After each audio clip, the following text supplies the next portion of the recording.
الحمد لله رب العالمين والصلاة والسلام على سيدنا ومولانا محمد خاتم الأنبياء والمرسلين وعلى آله وأصحابه وأزواجه وذرياته أجمعين وبرحمتك يا أرحم الراحمين ربي يسر ولا تعسر وتمم بالخير وبك نستعين يا فتاح يا فتاح يا فتاح ربي اشرح لي صدري ويسر لي أمري واحلل عقدة من لساني يفقهوا قولي ربي زدني علما ربي زدني علما ربي زدني علما اللهم صل على سيدنا محمد وعلى آل سيدنا محمد وبارك وسلم وصلی علیہ۔ سورۃ نساء آیت نمبر 43، پانچواں پارہ۔ یا ایھا الذین آمنوا، اے وہ لوگوں جو ایمان لائے، لا تقربوا الصلاۃ، تا قریب جاؤ نماز کے، اس حال میں وانتم سکارا کہ تم نشے میں ہو، حتی یہاں تک کہ تعلموا، تم جان لو، ما تقولون، جو تم کہتے ہو،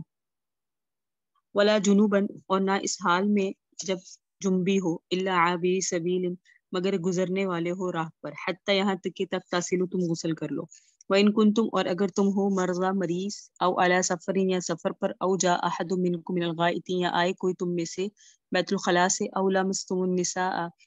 یا تم نے ملاپ کیا یا چھوا بیویوں کو، فلم تجدوا ماء، پھر تم نہ پاؤ پانی، تو فتیمموا، تو تم تیمم کر لو، سعیدا طیبا، پاک مٹی سے، فامسحوا، اور تم مسح کر لو، بوجوہکم، اپنے چہروں کا، وایدیکم، اور اپنے ہاتھوں کا، ان اللہ کان عفوا غفورا، بے شک اللہ بہت معاف کرنے والا، بہت بخشنے والا ہے۔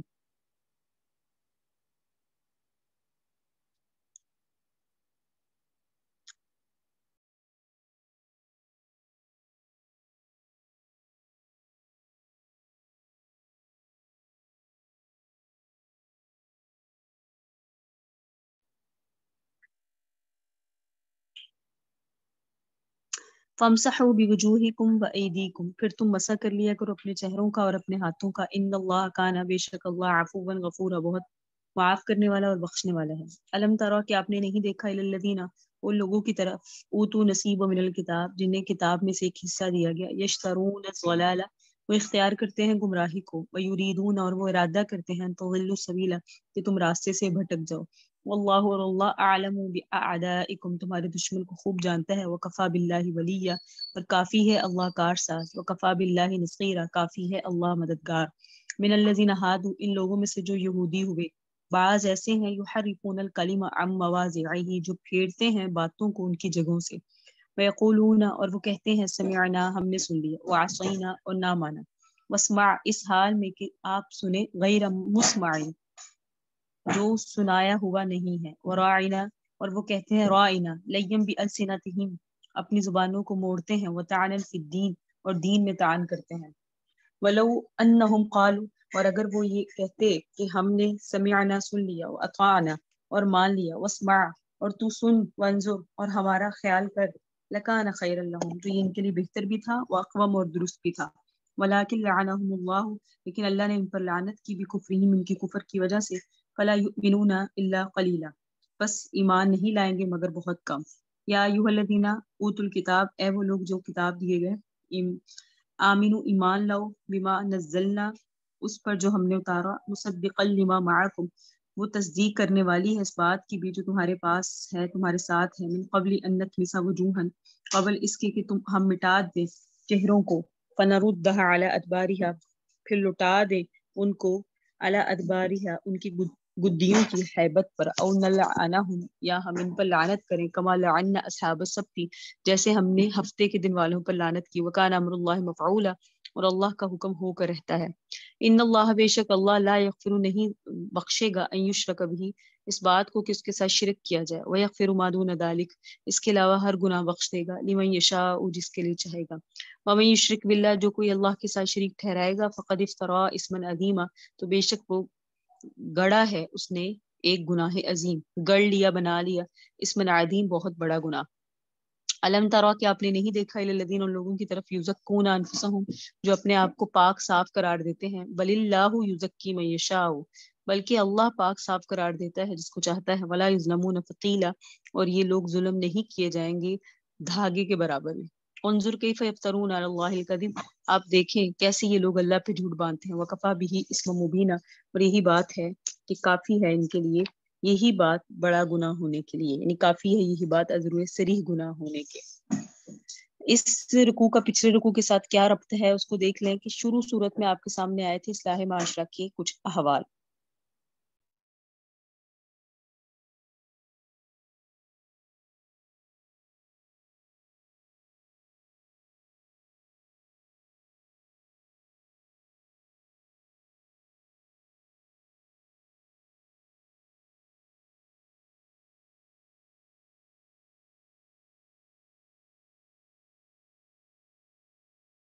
اصلاح معاشرہ کی باتیں آپ کے سامنے ذکر کی گئی اور مختلف قسم کے احکام واضح کیے گئے. اسی سلسلے میں ایک آیت آپ کے سامنے آئی تھی واللہ یرید ان یتوب علیکم ویرید الذین یتبعون شہوات ینتمیل میلا عظیما. اور یہ رکوع جب بھی تلاوت کیا گیا اس کی ابتدائی آیت پر احکام کا سلسلہ ختم ہو گیا. آگے ذکر شروع ہو رہا ہے یہود کا، پھر منافقین کا اور پھر مشرکین کا. یہ آپ کو پتہ ہونا ضروری ہے. اس گروہ سے تعلق رکھتے ہیں، یہ اس گروہ سے تعلق رکھتے ہیں جن کی نشاندہی اللہ تبارک و تعالیٰ نے اس آیت کے اندر کی کہ جو لوگ متبع شہوات ہیں، وہ تمہیں موڑنا چاہتے ہیں، یہ ارادہ کرتے ہیں کہ تم میلان اختیار کر جاؤ، یعنی سیدھے راستے سے دوسری کی طرف ہٹ جاؤ. تو ان متبعین شہوات کی تفصیل بیان کی گئی کہ ان سے محتاط رہنے کی تلقین کی گئی، ان کی مذمت کی جا رہی ہے. کیونکہ مسلمانوں کے معاشرے میں اس وقت یہودیوں کی کثرت تھی، مدینہ کے ارد گرد یہود کے قبیلے آباد تھے، انصار کی ان سے دوستیاں تھیں، جاہلیت کے زمانے سے آپس میں ایک دوسرے کے ساتھ ان کے معاہدے تھے، میل جول تھا، اور وہ لوگ مختلف قسم کے شبہات مسلمانوں میں پھیلاتے رہتے تھے. تو جس وقت تک ان پر اعتماد ختم نہ کیا جائے، ان کو دوست کی بجائے دشمن نہ سمجھا جائے، اس وقت تک کفر کے وسوسے اور کفر کی تلقین ختم نہیں ہو سکتی، تو ذہنی یکسوئی بھی نصیب نہیں ہوگی. تو گویا اب یہ واضح کیا جا رہا ہے کہ یہ اچھے اچھے احکام جو تمہیں دیے جا رہے ہیں ان کے اوپر پابند ہو جاؤ، اور یہ شیطانوں کے گروہ جو تمہارے ساتھ خلط ملت ہیں ان کو اپنا دشمن سمجھو. اگر یہ تمہارے ساتھ دوستی کا اظہار کرتے بھی ہیں تو ان کے لیے اس دوستی پر یا ان کے اظہار پر اعتماد نہ کرو. واللہ اعلم باعدائکم، اللہ تمہارے دشمن کو خوب جانتا ہے. حقیقت کے اعتبار سے یہ دشمن ہے. اس مناسبت سے آگے کلام منتقل ہوا کہ ان اہل کتاب کی طرف، پہلے ان کی طرف ہوا جو آپ کے دشمن ہے اہل کتاب کی طرف، کیونکہ مسلمانوں کے معاشرے میں یہ خلط ملت تھے اور لوگوں کو اللہ تعالیٰ کے احکام سے بد دل کرنے کے لیے اور کفر کی طرف مائل کرنے کے لیے وہ آئے دن کوشش کرتے رہے. اللہ رب العزت نے ان کی مذمت بیان کی. اس کے شان نزول میں بھی ذکر کیا جاتا ہے کہ ایک دفعہ عبد الرحمن بن عوف، کس کے شان نزول میں، یا ایھا الذین آمنوا لا تقربوا الصلاۃ وانتم سکارى کے، کہ ایک دفعہ عبد الرحمن بن عوف نے اپنے رفقا صحابہ کرام کی دعوت کی ہوئی تھی. اس وقت تک شراب حرام نہیں ہوئی تھی، تو اس دعوت کے اندر میں نوشی کا انتظام کیا گیا، شراب کا، کھانے کے بعد شراب پی گئی جیسے کہ اس وقت عادت تھی، اور اسی شغل میں لگے تھے کہ مغرب کا وقت آ گیا. امامت کے لیے حضرت علی کو کھڑا کیا گیا. انہوں نے سورۃ کافرون پڑھی، نشے کی حالت میں تھے، پتہ نہیں منہ سے کیا نکل رہا تھا، لا اعبد ما تعبدون کے بجائے، یعنی میں نہیں عبادت کرتا اس کی جن کی تم عبادت کرتے ہو، اس کے بجائے کہہ دیا اعبد ما تعبدون، میں عبادت کرتا ہوں ان کی جن کی تم عبادت کرتے ہو. لا کو چھوڑ دیا. لا کو چھوڑ گیا تو شرک والے معنی پیدا ہو گئے، مفہوم بن گیا میں پوچھتا ہوں اس کو جس کو تم پوچھتے. گویا کہ نشے کی حالت میں نماز پڑھنے کے نتیجے میں شرک یا کلمہ زبان پر جاری ہو گیا. شراب کے متعلق پہلی بات آ چکی تھی کہ اس کے نقصانات زیادہ ہیں، منافع کم میں، اور وہ ابتدائی بات تھی جو شراب کے متعلق قرآن کریم میں آئی، جس کا ذکر سورہ بقرہ میں بھی گزرا ہے. اب اس عادت کو ختم کرنے کے لیے دوسرا قدم تھا. پہلا قدم جو اٹھایا گیا وہ سورہ بقرہ میں تھا. دوسرا جو قدم اٹھایا گیا کہ نشے کی حالت میں نماز کے قریب نہ جایا کرو، یعنی تم اللہ کی عبادت کرنا چاہتے ہو، نشے کی حالت میں عبادت کے مفہوم سے انسان غافل ہوتا ہے، زبان سے ایسی باتیں نکل جاتی ہیں جو اللہ کی عبادت کے خلاف ہوتی ہیں، ایسے کلمات نکل سکتے ہیں جو شرک کے معنی پر مشتمل ہو. اس لیے جب تک تم پوری طرح سے ہوش نہ سنبھال لو، تمہیں پتہ نہ لگنے لگ جائے کہ تمہاری زبان سے کیا نکل رہا ہے، اس وقت تک نماز کے قریب نہیں جا سکتے. تو یہ شان نزول تھا یا ایھا الذین آمنوا لا تقربوا الصلاۃ وانتم سکارى کے متعلق. ایک تو یہ آیا کہ اس حالت میں قریب نہ جاؤ. دوسرا آیا ولا جنوبا الا عابری سبیل حتی تغتسلوا، جنابت کا مسئلہ. گویا شراب کی ایک قباحت کی طرف اشارہ ہے کہ شراب کی حالت میں انسان نماز کے لائق ایسے ہی نہیں جیسے جنبی نماز کے لائق نہیں. جنبی پر غسل واجب ہوتا ہے تو اسے بھی نجس قرار دیا گیا. بالکل نماز کے قریب نہ جاؤ جنبی ہونے کی حالت میں. جنابت کی حالت بھی ایک ایسی حالت ہے جس میں اللہ تعالیٰ سے بعد ہوتا ہے، شیطان کے قریب ہوتا ہے، اللہ سے بندہ دور ہوتا ہے. یہی وجہ حدیث میں آتا ہے جس مکان کے اندر جنبی موجود ہو، جو سستی کی بنا پر غسل نہیں کر رہا، تو وہاں رحمت کے فرشتے نہیں اترتے، جس طرح تصویر اور کتے کی موجودگی میں. تو اللہ رب العزت نے یہاں ایک بیان فرما دیا جنبی ہونے کی حالت میں بھی نماز کے قریب نہ جاؤ یہاں تک کہ غسل کر لو. تیسری بات آئی الا عابری سبیل، مگر اس حال میں کہ تم راستہ عبور کرنے والے ہو، یعنی سفر کی حالت میں ہو. اس کا حکم آگے ذکر کیا جا رہا ہے. تو سفر میں چونکہ زیادہ رکاوٹ پیش آتی ہے کہ پانی نہیں ملتا یا بس اوقات پانی موجود ہوتا ہے لیکن انسان اس کے استعمال پر قادر نہیں ہوتا، یا سردی بہت ہے اور سردی سے بچاؤ کا سامان انسان کو حاصل نہیں ہوتا. تو یہاں یا جہاز کے سفر میں ایسے حالات پیش آتے ہیں اور سفر میں زیادہ ایسے معاملات ہوتے ہیں، تو اس لیے اس حالت کو مستثنا کر دیا گیا کہ یہ جو کہا جا رہا ہے کہ جنبی ہونے کی حالت میں بغیر نہائے نماز کے قریب نہ جاؤ، اس سے سفر کی حالت مستثنا ہے. یعنی سفر میں ایسا ہو جائے تو پھر اس کے متعلق بیان کر دیا کہ پھر تم کیا کرو، غسل نہیں کر سکتے تو تیمم کرو. وَإِن كُنتُم مَرْضَىٰ، اگر تم بیمار ہو، بیماری بھی ایسی ہے جس میں پانی کا استعمال نقصان دیتا ہے. ہر یہاں بیماری نہیں ہے، وہ والی بیماری جس میں ڈاکٹر نے آپ کو پانی کا استعمال منع کیا. اگر ایسی حالت ہے، او جاء احد منکم من الغائط او لامستم النساء، یا تم بیمار نہیں ہو، سفر پہ نہیں ہو، لیکن حالت ایسی ہے کہ اگر تم پیشاب کر کے آئے ہو یا ایسی حرکت کر کے آئے ہو جس کے بعد غسل ہوتا ہے، او لامستم النساء، وظیفہ زوجیت کر کے آئے ہو اور پانی نہیں ملا، بیماری کی حالت میں ہو، تو پانی کا نہ ملنا یہ ہے کہ پانی کے استعمال کرنے پر انسان پر قدرت نہ ہو. سفر کی حالت میں ہو اور پانی نہیں ملا، یا پانی ہے لیکن استعمال کرنے پہ قادر نہیں، دو چیزیں. سفر کی حالت میں پانی نہیں ملا یا پانی ہے استعمال نہیں کر سکتا، یا عام حالات میں بھی اگر تمہارا وضو ٹوٹ گیا یا تم پر غسل واجب ہو گیا اور پھر پانی نہیں مل رہا یا پانی استعمال کرنے پہ قادر نہیں ہو، تو پھر اس صورت میں فرما دیا کہ تم تیمم کر لو. تو پاک مٹی کا قصد کرو، اس زمین کا پانی پاک ہونا ضروری ہے جہاں سے طہارت حاصل کی جائے. قصد کر لیا کرو طہارت حاصل کرنے کے لیے، اس کو کہتے ہیں تیمم. اور یہ اس امت محمدیہ کی خصوصیت ہے کہ اللہ نے مٹی کو بھی ہمارے لیے طہارت کا ذریعہ بنا دیا. پھر آگے اللہ رب العزت نے یہ اس آیت میں تو یہ فرما دیا کہ تیمم کا حکم نازل ہوا، اس میں فرمایا یہ جو دو رکن ہے اس کے، فَامْسَحُوا بِوُجُوهِكُمْ وَأَيْدِيكُمْ، کہ وہ مٹی جو ہے اس سے تم اپنے چہرے کو اور ہاتھوں کا مسح کرو گے، بے شک اللہ معاف فرمانے والا ہے اور بخشنے والا ہے.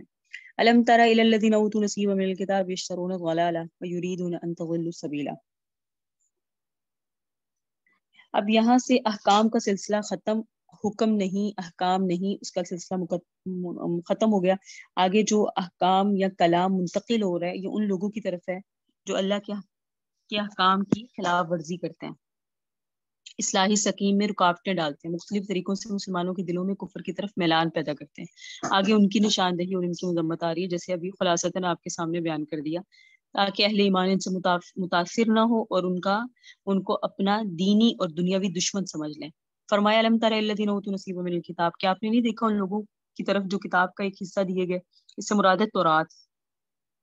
یعنی تورات کی بچی کچی کافی آیات ان کے پاس موجود تھی جن کو اگر وہ چاہتے تو ہدایت کا ذریعہ بنا سکتے تھے. یا مطلب یہ ہے کہ ان کو کتاب کے فہم کا ایک اچھا خاصا حصہ ملا. یشترون الضلالہ، وہ اختیار کرتے گمراہی کو، یریدون ان تضلوا السبیل، اور تمہارے متعلق بھی ان کا ارادہ یہ ہے کہ تم بھی سیدھے راستے سے بھٹک جاؤ. تو گویا تمہارے دینی دشمن ہے، یہ خود بھی گمراہ ہے، تمہیں بھی گمراہ کرنا چاہتے ہیں. بظاہر تمہارے ساتھ محبت اور دوستی کا اظہار کرتے ہیں، ان پر اعتماد نہ کرنا. اللہ تعالیٰ جو اظہار کر رہا ہے یہ دشمن ہے، یہی بات صحیح ہے، کیونکہ اللہ تعالیٰ تمہارے دشمن کو خوب جانتا ہے، بمقابلہ تمہارے زیادہ جانتا ہے. اس لیے جس کے متعلق اللہ تعالیٰ نشاندہی کر دے کہ تمہارا دشمن ہے اسے دشمن ہی سمجھو، ان کو اپنا خیر خواہ اور ہمدرد نہ سمجھو. یہ اللہ رب العزت نے واضح فرما دیا. اگلی آیت میں فرمایا من الذین ھادوا یحرفون الکلم عن مواضعہ، یہودیوں میں بعض لوگ ایسے تھے جو باتوں کو ان کی جگہوں سے ہٹا دیتے، کلمات کو ان کی جگہ سے ہٹا دیتے، کلام کی مفہوم بدل دیتے، لفظ بھی بدل دیتے، مفہوم بھی بدل دیتے. آگے ان کی وہ خصلت بیان کی جس کا ذکر آپ کے سامنے سورہ بقرہ میں بھی آیا، لا تقولوا راعنا، کہ وہ حضور کی مجلس میں آتے تو مجلس میں آ کے باتیں کچھ اس انداز سے اس قسم کی کرتے جن میں ان کے جذبات کوئی اور ہوتے، اور اس قسم کی باتیں کر کے دل کی بھڑاس نکالتے، حضور کی تحقیر کرتے، دین میں طعنے دیتے، لفظ ایسے بولتے جو دو احتمال رکھتے اور ان کا غلط مطلب لیتے. یہ سننے والا مسلمان بسا اوقات یہ سمجھ لیتا ہے یہ کسی صحیح مطلب کے تحت اس لفظ کو استعمال کر رہے ہیں، لیکن ان کی نیت اور ان کے جذبات غلط ہوتے. تو یہاں اس کو بیان کیا گیا ہے، یہاں بھی اسی طرح کا ایک مطلب بیان کیا گیا ہے کہ وہاں فرمایا راعنا نہ کہو، سورہ بقرہ میں یہ الفاظ ہے راعنا مت کہو، قول انظرنا، انظرنا کہو، کیونکہ اس میں دو انظرنا کے لفظ میں دو معنی کے احتمال نہیں ہے. کیونکہ اس میں اگر یہ انظرنا سب کہیں گے تو یہ یہودیوں کے بھی ہاں انظرنا کا مطلب یہی ہے نظر رحمت کیجیے. راعنا میں یہ لفظوں کو موڑ کے اس طرح کہا کرتے تھے کہ معاذ اللہ ہمارا چرواہا، اس طرح کے معنی مراد لیتے تھے، جبکہ اس کا مطلب راعنا میں صحابہ بھی کہتے تھے، صحابہ کا مقصد ہوتا تھا کہ ہماری رعایت فرمائیے. تو اس اللہ رب العزت نے یہاں یہ بیان فرما دیا کہ ایسے موقع پر یہ اس طرح کے معنی اور مفاہیم مراد لیا کرتے تھے. تو اصل رواج تو یہ تھا کہ سننے والا یوں کہے سمعنا و اطعنا، کسی بڑے کی بات سنے تو کہے ہم نے سن لیا و اطعنا اور ہم اطاعت کریں گے. یہ اصل رواج یہی تھا. یہ یوں انداز رکھو کہ آپ کوئی بات ذکر کریں تو سننے والا کہے کہ ہاں جی ہم نے سن لیا، مان لیا، سر تسلیم خم کر لیا. تو آپ نے فرمایا ٹھیک ہے یہ درست ہے. اور یہود آتے آ کر مجلس میں بیٹھتے. اب دل میں تو چونکہ حضور کی قدر و منزلت نہیں ہوتی، دل میں تو مخالفت اور عداوت تھی. مجلس میں آ کے بیٹھتے تو جس وقت گفتگو سنتے تو ایسے انداز کے ساتھ جو جوابی کاروائی کرتے کہ بظاہر دیکھنے والا تو سمجھتا ہے شاید یہ ان کی طرف سے آداب مجلس کے طور پر یہ لفظ ادا کر رہے ہیں، حالانکہ اس کا مفہوم وہ غلط لیتے. کہتے سمعنا و اطعنا، اور اطعنا کے لفظ کو اس طرح زبان موڑ کر ادا کرتے کہ اس کا مفہوم اصینا والا بن جاتا. اطعنا کا مطلب ہے ہم نے اطاعت کی، اور اصینا کا مطلب ہے ہم نے نافرمانی کی. تو اطعنا کو ایسے بولتے کہ وہ اس کا مفہوم اصینا والا بن جاتا. یا دل میں تو استہزاء اور مذاق اڑاتے، لیکن ظاہری طور پہ اپنا لب و لہجہ ایسا بدل لیتے جس سے معلوم ہوتا ہے یہ بطور توقیر ادب کی ادا کر رہے ہیں. یا اونچی آواز سے تو سمعنا کہتے اور پھر آہستہ سے اصینا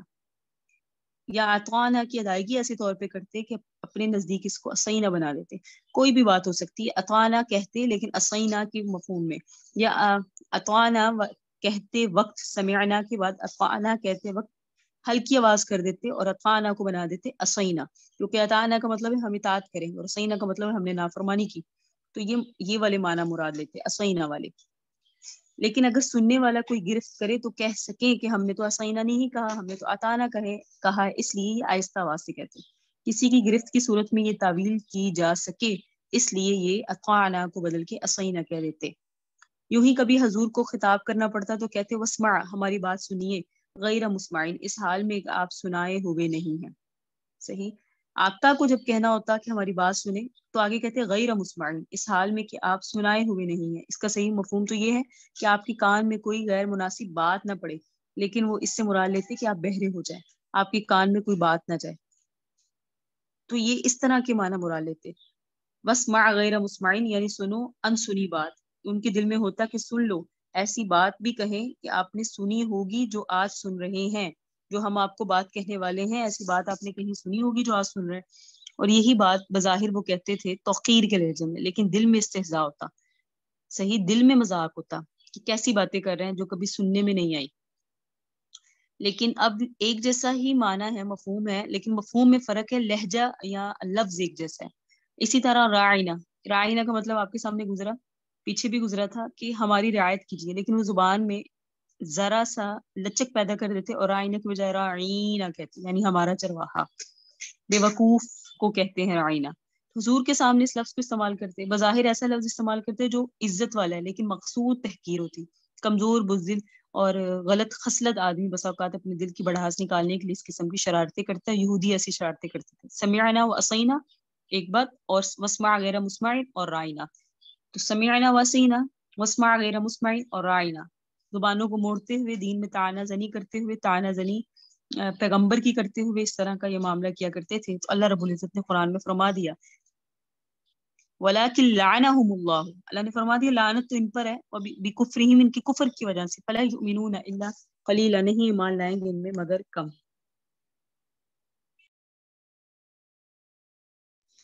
اللہ تعالیٰ نے ان پر لعنت کی ان کے کفر کی وجہ سے، یہ نہیں مانیں گے مگر تھوڑے سے. ان میں کچھ لوگ ہوں گے جن میں ایمان کی صلاحیت ہے، جو اس قسم کی شرارتوں سے دلچسپی نہیں رکھتے. باقی جتنے بھی ہیں جب ان پر لعنت اور پھٹکار ہوگی تو ان کی طبیعت کا میلان شرارتوں کی طرف اور بری باتوں کی طرف ہوگا، صحیح بات کی طرف ان کا میلان نہیں ہوئے گا. وجہ کیا؟ یہ ملعون ہونے کا اثر ہے، لعنت زدہ ہونے کا اثر ہے کہ ان کی طبیعتوں میں رحمت کی طرف یا ہدایت کی طرف میلان ہی نہیں ہے. پھر آگے بھی اہل کتاب کو مخاطب کیا گیا، یا ایھا الذین اوتوا الکتاب آمنوا بما نزلنا مصدقا لما معکم، کہ ایمان لاؤ اس بات پر جو ہم نے اتاری اس حال میں کہ وہ مصدق بننے والی ہے اس کتاب کا جو تمہارے ساتھ ہے، یعنی تصدیق کرنے والی اس کتاب کی جو تمہارے پاس ہے. ایمان لاؤ قبل اس کے کہ مٹا دیں ہم چہروں کو، پھر لٹا دیں ہم ان کو گدیوں کی حیت پر، یا قبل اس کے کہ ہم ان پر لعنت کریں. گدیوں کی حیت کا مطلب ہے ہم انہیں ان کے چہروں کے بل واپس لوٹا دیں، جیسا کہ ہم نے اصحاب سبت یعنی ہفتے کے دن والوں پہ لعنت کی، اور اللہ کا حکم ہو کے رہتا ہے. یہ وعید ہے کہ تمہیں اس بات سے ڈرنا چاہیے کہ کہیں اللہ تعالیٰ تمہیں ایسا نہ کر دے. اللہ نے تمہیں آنکھ کی نعمت دی، ناک کی نعمت دی، کانوں کی نعمت دی، نعمتوں سے فائدہ اٹھاؤ، صحیح بات دیکھو، صحیح بات سنو، صحیح بات سمجھو، زبان سے صحیح الفاظ نکالو. اگر تم اللہ کی ان نعمتوں کی شکر گزاری نہیں کی تمہیں ڈرنا چاہیے کہ کہیں ایسا نہ ہو کہ اللہ یہ نعمتیں واپس لے لے اور تمہاری آنکھ ناک کان مٹا کر ایسے ہی کر دے جیسا کہ پچھلا گدی کا حصہ ہے. یہ وعید ہے. انسان کو احتمال ہونا چاہیے کہ اللہ کہیں ایسا نہ بنا دے. باقی دنیا کے اندر اس کا وقوع ضروری نہیں ہے، ہو سکتا ہے آخرت میں اس طرح کی سزا ملے. پھر فرمایا کہ ان اللہ ہفتے والوں پر لعنت کی، وکان امر اللہ مفعولا، اللہ کا کام ہو کر رہتا ہے. ان اللہ لا یغفر ان یشرک بہ ویغفر ما دون ذلک لمن یشاء. یہ بھی انہی کے لیے ایک وعید ہے، اہل کتاب کے لیے، کیونکہ وہ شرک میں مبتلا ہو گئے اور مسلمانوں کے مقابلے مشرکین کی حمایت کرتے ہیں، اور مشرکین کی حمایت میں بھی شرک پرستی پائی جاتی ہے. تو اب شرک کے اوپر یہ وعید ہے کہ بے شک اللہ نہیں بخشے گا اس بات کو کہ اس کے ساتھ شریک ٹھہرایا جائے، نہیں بخشے گا، یعنی سزا دے کر بھی نہیں بخشے گا. اور اس شرک کے علاوہ جو کچھ ہے اللہ بخش دے گا جس کے لیے چاہے گا، چاہے بلا سزا چاہے سزا کے ساتھ. اور سزا ہو جانے کے بعد ان کا بخشا جانا یقینی ہے اللہ کے وعدے کے تحت. یعنی ایک آدمی مومن ہو کر دنیا سے گیا اور وہ مشرک نہیں ہے اور اس نے بہت بڑے گناہ کیے، تو ایسا بھی ہو سکتا ہے کہ اللہ تعالیٰ بغیر سزا کے معاف کر دے. اور اگر اللہ نے سزا دینے کا ارادہ کر لیا تو سزا کے بعد تو معاف ہو جانا یقینی ہے. آیات اور روایات کے اندر یہ بات واضح کی گئی. تو جب بڑے گناہ سزا کے بعد یقیناً معاف ہو جائیں گے، شرک معاف نہیں ہوگا.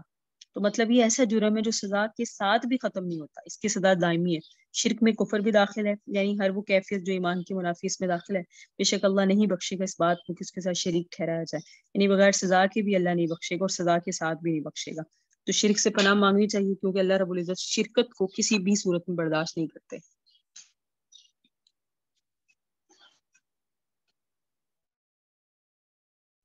کیا آپ نے نہیں دیکھا ان لوگوں کو جو اپنی تعریف خود کرتے ہیں؟ الم تر الذین یزکون انفسهم. کیا آپ نے نہیں دیکھا ان لوگوں کو جو اپنے آپ کو خود سے پاک کرتے ہیں؟ یزکون انفسهم، اپنے آپ کو پاک صاف قرار دیتے ہیں. یعنی یہ تو ہے مشرک اور ہے تو یہ بد باطن خبیث ملعون، لیکن اپنے آپ کو کہتے ہیں ہم بڑے پاک صاف ہیں، ہم تو جائیں گے ہی جنت میں، جہنم میں ہمارا کیا کام. اپنے آپ کو بڑا پاک قرار دیتے ہیں، جس کا مطلب یہ ہے اس قسم کی شرک کفر اور خباثت کو اختیار کرنے کے بعد بھی وہ سمجھتے ہیں کہ ہم اللہ کے محبوب ہیں. تو ان چیزوں کو گویا اللہ کے نزدیک یہ مردود قرار دیتے تھے، اللہ کے نزدیک محبوب قرار دیتے ہیں. یہی جھوٹ ہے جو مشرک ہونے کے باوجود کہتے ہیں کہ ہم بخشے جائیں گے. یہ اللہ پر بہتان ہے، اپنی تعریف کرتے ہیں، اپنے آپ کو پاک کہتے ہیں. یہ ذہن تھا ان یہودیوں کا کہ ہر قسم کی خباثتوں میں مبتلا ہو جانے کے باوجود وہ کہتے تھے چونکہ ہم بڑوں کی اولاد ہیں لہٰذا جو بھی کرتے ہیں ہم تو بخشائیں. تو اللہ رب العزت نے فرما دیا اللہ پہ بہتان باندھتے ہیں.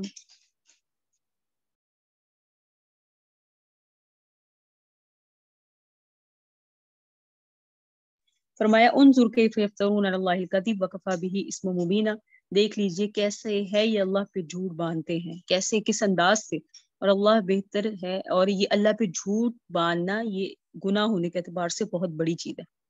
اور یہی گناہ کافی ہے انسان کی جہنمی ہونے کے لیے. تو اللہ پہ جھوٹ باندھتے ہیں، کیسے کہتے ہیں اللہ ہمیں بخشے گا کیونکہ ہم بڑوں کی اولاد ہیں، انبیاء کا سلسلہ ہم سے چلا اور ہم یعنی ہم انبیاء کی اولادوں میں سے. تو اللہ رب العزت ہمیں جہنم میں پھینکی گئی اور پھینک بھی دیا تو جنت ہماری حق، ہم جنت کے حقدار ہیں. تو اللہ نے ان کا یہاں جھوٹ اور ان کی غلط فہمی کو واضح فرما دیا. آیت نمبر 51 الم تر الی الذین اوتوا نصیبا من الکتاب. کیا آپ نے نہیں دیکھا ان لوگوں کو جو دیے گئے کتاب کا ایک بہت بڑا حصہ یؤمنون بالجبت، وہ ایمان لاتے ہیں بتوں پر، والطاغوت شیطانوں پر، ویقولون اور کہتے ہیں للذین کفروا ان لوگوں کے متعلق جنہوں نے کفر کیا، ہؤلاء اہدی کہ یہ لوگ زیادہ ہدایت والے راستے پر ہیں، من الذین آمنوا سبیلا ان لوگوں کے مقابلے میں جو ایمان لے آئے. اولئک الذین لعنهم اللہ، اللہ فرمانے نہیں یہی لوگ ہیں ان پر اللہ نے لعنت کی. ومن یلعن اللہ اور جس شخص پر اللہ لعنت کرے فلن تجد له نصیرا اس کے لیے کوئی مددگار نہیں ہے، یا وہ نہیں پائے گا کوئی مددگار. ام لهم نصیب من الملک کیا ان کے لیے سلطنت میں سے کوئی حصہ ہے؟ فاذا لا یؤتون الناس نقیرا اگر ایسی بات ہوتی تو یہ نہ دیتے لوگوں کو کچھ بھی، یعنی اگر سلطنت انہیں دے دی جاتی تو لوگوں کو کچھ نہ دیتے. ام یحسدون الناس یا یہ لوگوں سے حسد کرتے ہیں، علی ما آتاہم اللہ من فضلہ اس چیز پر جو اللہ نے ان کو اپنے فضل سے دے دیا. قد تحقیق آتینا ہم نے عطا کیا آل ابراہیم ابراہیم کی آل کو الکتاب کتاب، والحکمت حکمت، وآتیناہم ہم نے عطا کیا انہیں ملک عظیما بہت بڑی سلطنت کو. ومنہم بعض ان میں سے ہے من آمن بھی جو اس پر ایمان لاتے ہیں، ومنہم بعض ان میں سے وہ ہے من صد عنہ جو اس سے رکتے ہیں. وکفا بجہنم اور کافی ہے جہنم سعیرہ بھڑکنے والی آگ کے، ازروئے بھڑکنے والی آگ کے جہنم کافی ہے. ان الذین کفروا بے شک وہ لوگ جنہوں نے کفر اختیار کیا بھی آیاتنا ہماری نشانیوں کے ساتھ، سوف ان قریب نسلیم ہم انہیں داخل کریں گے نارن آگ میں، کلما جب کبھی نضجت جل جائیں گی جلودہم ان کی کھالیں بدلناہم ہم بدل دیں گے جلودن غیرہا دوسری کھالوں کے علاوہ اس کھالوں کے علاوہ دوسری کھالیں ان پر یذوق العذاب تاکہ وہ چکھتے رہیں عذاب ان اللہ بے شک اللہ کان ہے عزیز زبردست حکیم حکمت والا والذین وہ لوگ آمنوا جو ایمان لائے وعملوا الصالحات جنہوں نے عمل کیے سا ان قریب ندخلوہم ہم انہیں داخل کریں گے جنات ایسے باغات میں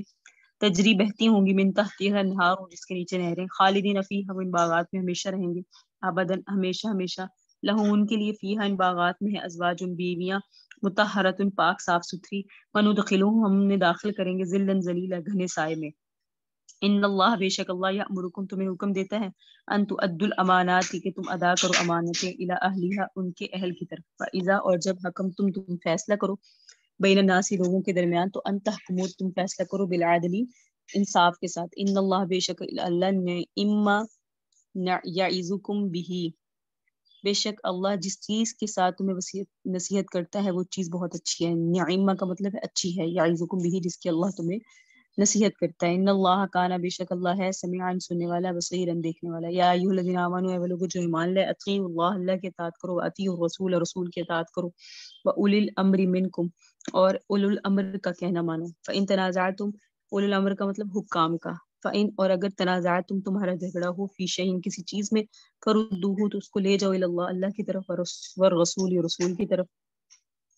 ان کنتم تؤمنون باللہ اگر تم ایمان لاتے ہو اللہ پر والیوم الآخر اور آخرت کے دن پر ذالک خیر اور یہ بہتر ہے وہ احسن تأویلا اور ازرو انجام بھی بہتر ہے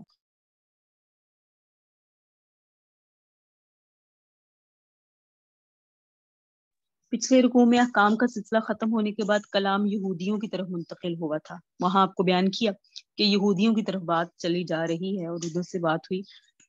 الم تر الی الذین اوتوا نصیبا من الکتاب یشترون الضلالۃ ویریدون ان تضلوا السبیل یہاں سے یہودیوں کا تذکرہ شروع ہوا کہ ان لوگوں کو اللہ تعالیٰ نے کتاب کا حصہ دیا کتاب کا فہم انہیں حاصل تھا بچی کچی کتاب لیکن ہدایت کے لیے کافی ہے اور ان کے حصے بھی آئے لیکن یہ گمراہی کو اختیار کیا ہدایت کو اختیار نہیں کیا پھر نہ صرف یہ کہ خود گمراہ ہے بلکہ تمہیں بھی گمراہ کرنا چاہتے ہیں اس سے نشاندہی کی گئی کہ ان دشمنوں کی جو دینی اعتبار سے بھی مسلمانوں کے دشمن ہے دنیاوی طور پہ بھی نقصان پہنچانا چاہتے ہیں وہیں سلسلہ کلام آگے چلا آ رہا ہے پچھلے رکوع کی آخری آیت میں بھی انہی کی کرتوت کا ذکر ہے خاص طور پہ شرک کی مذمت ہے یہی وہ جو کہ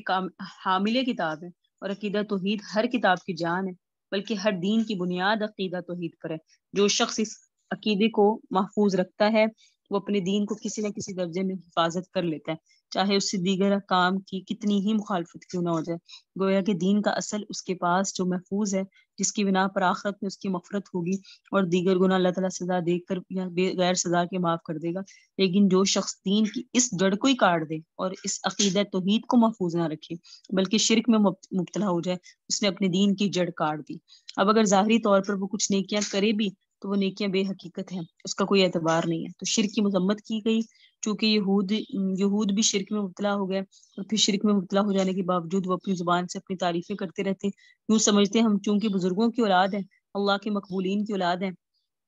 تو ہم تو پاک کی پاک ہیں صاف ہی صاف ہیں جیسے بھی ہم ہیں بخشے جائیں گے ان کی اس بات کی مذمت کی گئی اور کہا گیا کہ یہ اللہ پر افطرا ہے مشرک اللہ کا محبوب نہیں ہوتا اور کوئی شخص بھی اپنی نسل و نسب کے اعتبار سے بخشا نہیں جائے گا اگر اس کے پلے میں توحید نہیں ہے اب اگلی آیات اسی مضمون سے تعلق رکھتی ہیں جو آپ کے سامنے تلاوت کی گئی غزوہ اس کا شان نزول ہے کہ غزوہ احد کے بعد یہود میں سے حیی بن اخطب کعب بن اشرف جو بنو نذیر سے تعلق رکھتے تھے یہ دونوں مکہ معظمہ مشرکین کے پاس گئے تاکہ مسلمانوں کے خلاف کوئی متحدہ محاذ قائم کر لیا جائے مشرکین کے پاس جا کے انہوں نے ان کو بہکایا اکسایا اب چونکہ ان کو اپنے ساتھ ملانا تھا سیاسی اغراض سامنے تھی اس وقت سیاسی اغراض سامنے ہوتی ہیں تو برے سے برا آدمی بھی اچھا لگتا ہے اور جو اپنے سیاسی مفاد کے مطابق نہ ہو تو اچھے سے اچھا بھی برا لگتا ہے اب باوجود اس کے کہ یہ اہل کتاب تھے توحید کے مدعی تھے آخرت کے قائل تھے اپنی زبان کے ساتھ شرک کی مذمت کرتے تھے کہ شرک جائز نہیں ہے تو چاہیے تو یہ تھا کہ حق کا اظہار کرتے جہاں کوئی عقیدے کی بات آتی تو مشرکین کی بات نہ کرتے بلکہ مشرکین کے مقابلے میں مسلمانوں کو اچھا کہتے لیکن یہاں مشرکوں کی ہمدردیاں حاصل کرنے کے لیے مکہ معظمہ میں جا کر انہوں نے مشرکین کی تعریف کی کیونکہ یہ جو حسد ہے نا انسان کی عقل پر ایسے پردے ڈال دیتا ہے کہ انسان حق گو نہیں رہتا جو حاسد ہوتا ہے یہ حسد تو کرتے ہی تھے نا تو حیی بن اخطب اور کعب بن اشرف یہ مشرکین کے انہوں نے تعریفیں کی اور کہا کہ تمہارا طریقہ بہت اچھا ہے ان لوگوں کے مقابلے میں جو آپ کو مومن ظاہر کرتے ہیں۔ بلکہ بعض روایات میں آتا ہے کہ مشرکوں کو خوش کرنے کے لیے انہوں نے ان کے بتوں کو سجدے بھی کیے تاکہ یہ ظاہر کر دیا جائے کہ ہم آپ کی طرف قریب ہیں۔ مسلمانوں کی مخالفت میں مشرکوں کو بھڑکایا انہوں نے مسلمانوں کی ضد میں آ کر اس قسم کی شرک کا ارتکاب کیا۔ تو اللہ تعالیٰ نے پہلے شرک کی مذمت کی، اور آگے یہ آیا نا اوتو نصیب من الکتاب یؤمنون بالجبت والطاغوت، اہل کتاب جنہیں حصہ دیا گیا مگر وہ بتوں کو اور شیطانوں کو مانتے ہیں۔ یہاں اسی واقعے کی طرف اشارہ ہے، یہی اس کا شان نزول ہے، مانتے ہیں، یہی جو انہوں نے جا کے سجدے کیے۔ مشرکوں کی مخالفت پر انہوں نے مسلمانوں کی مخالفت پر اکسایا، تو اللہ تعالیٰ نے پہلے ان کی مذمت کی۔ آگے فرمایا یہ حامل کتاب ہے لیکن حال یہ بتوں پر شیطانوں پر ایمان لاتے ہیں۔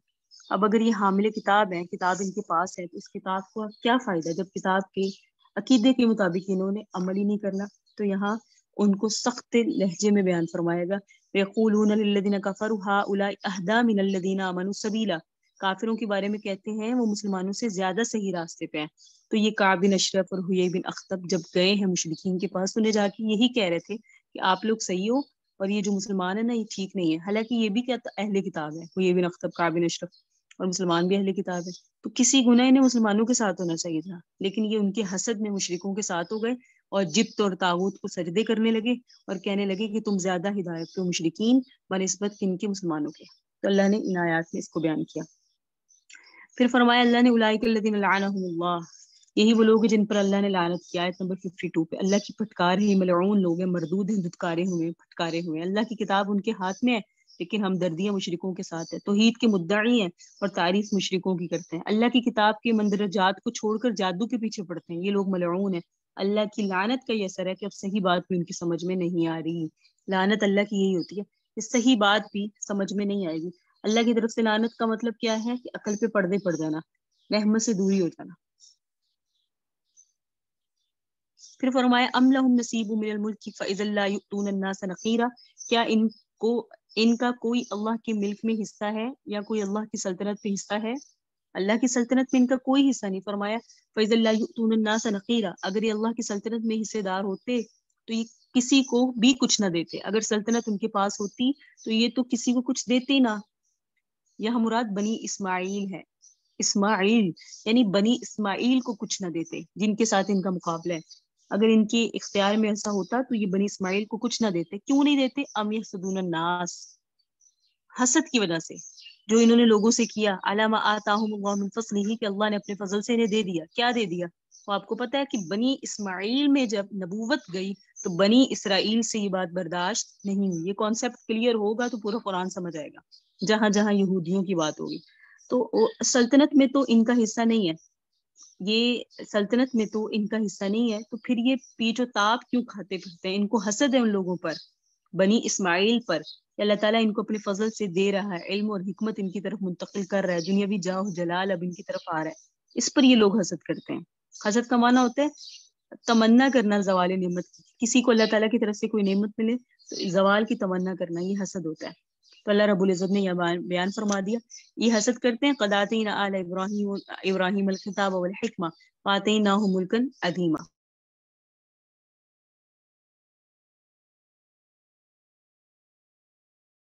پھر اللہ نے فرمایا فَمِنْهُمْ مَنْ آمَنَ بِهِ وَمِنْهُمْ مَنْ صَدَّ عَنْهُ، ان میں سے بعض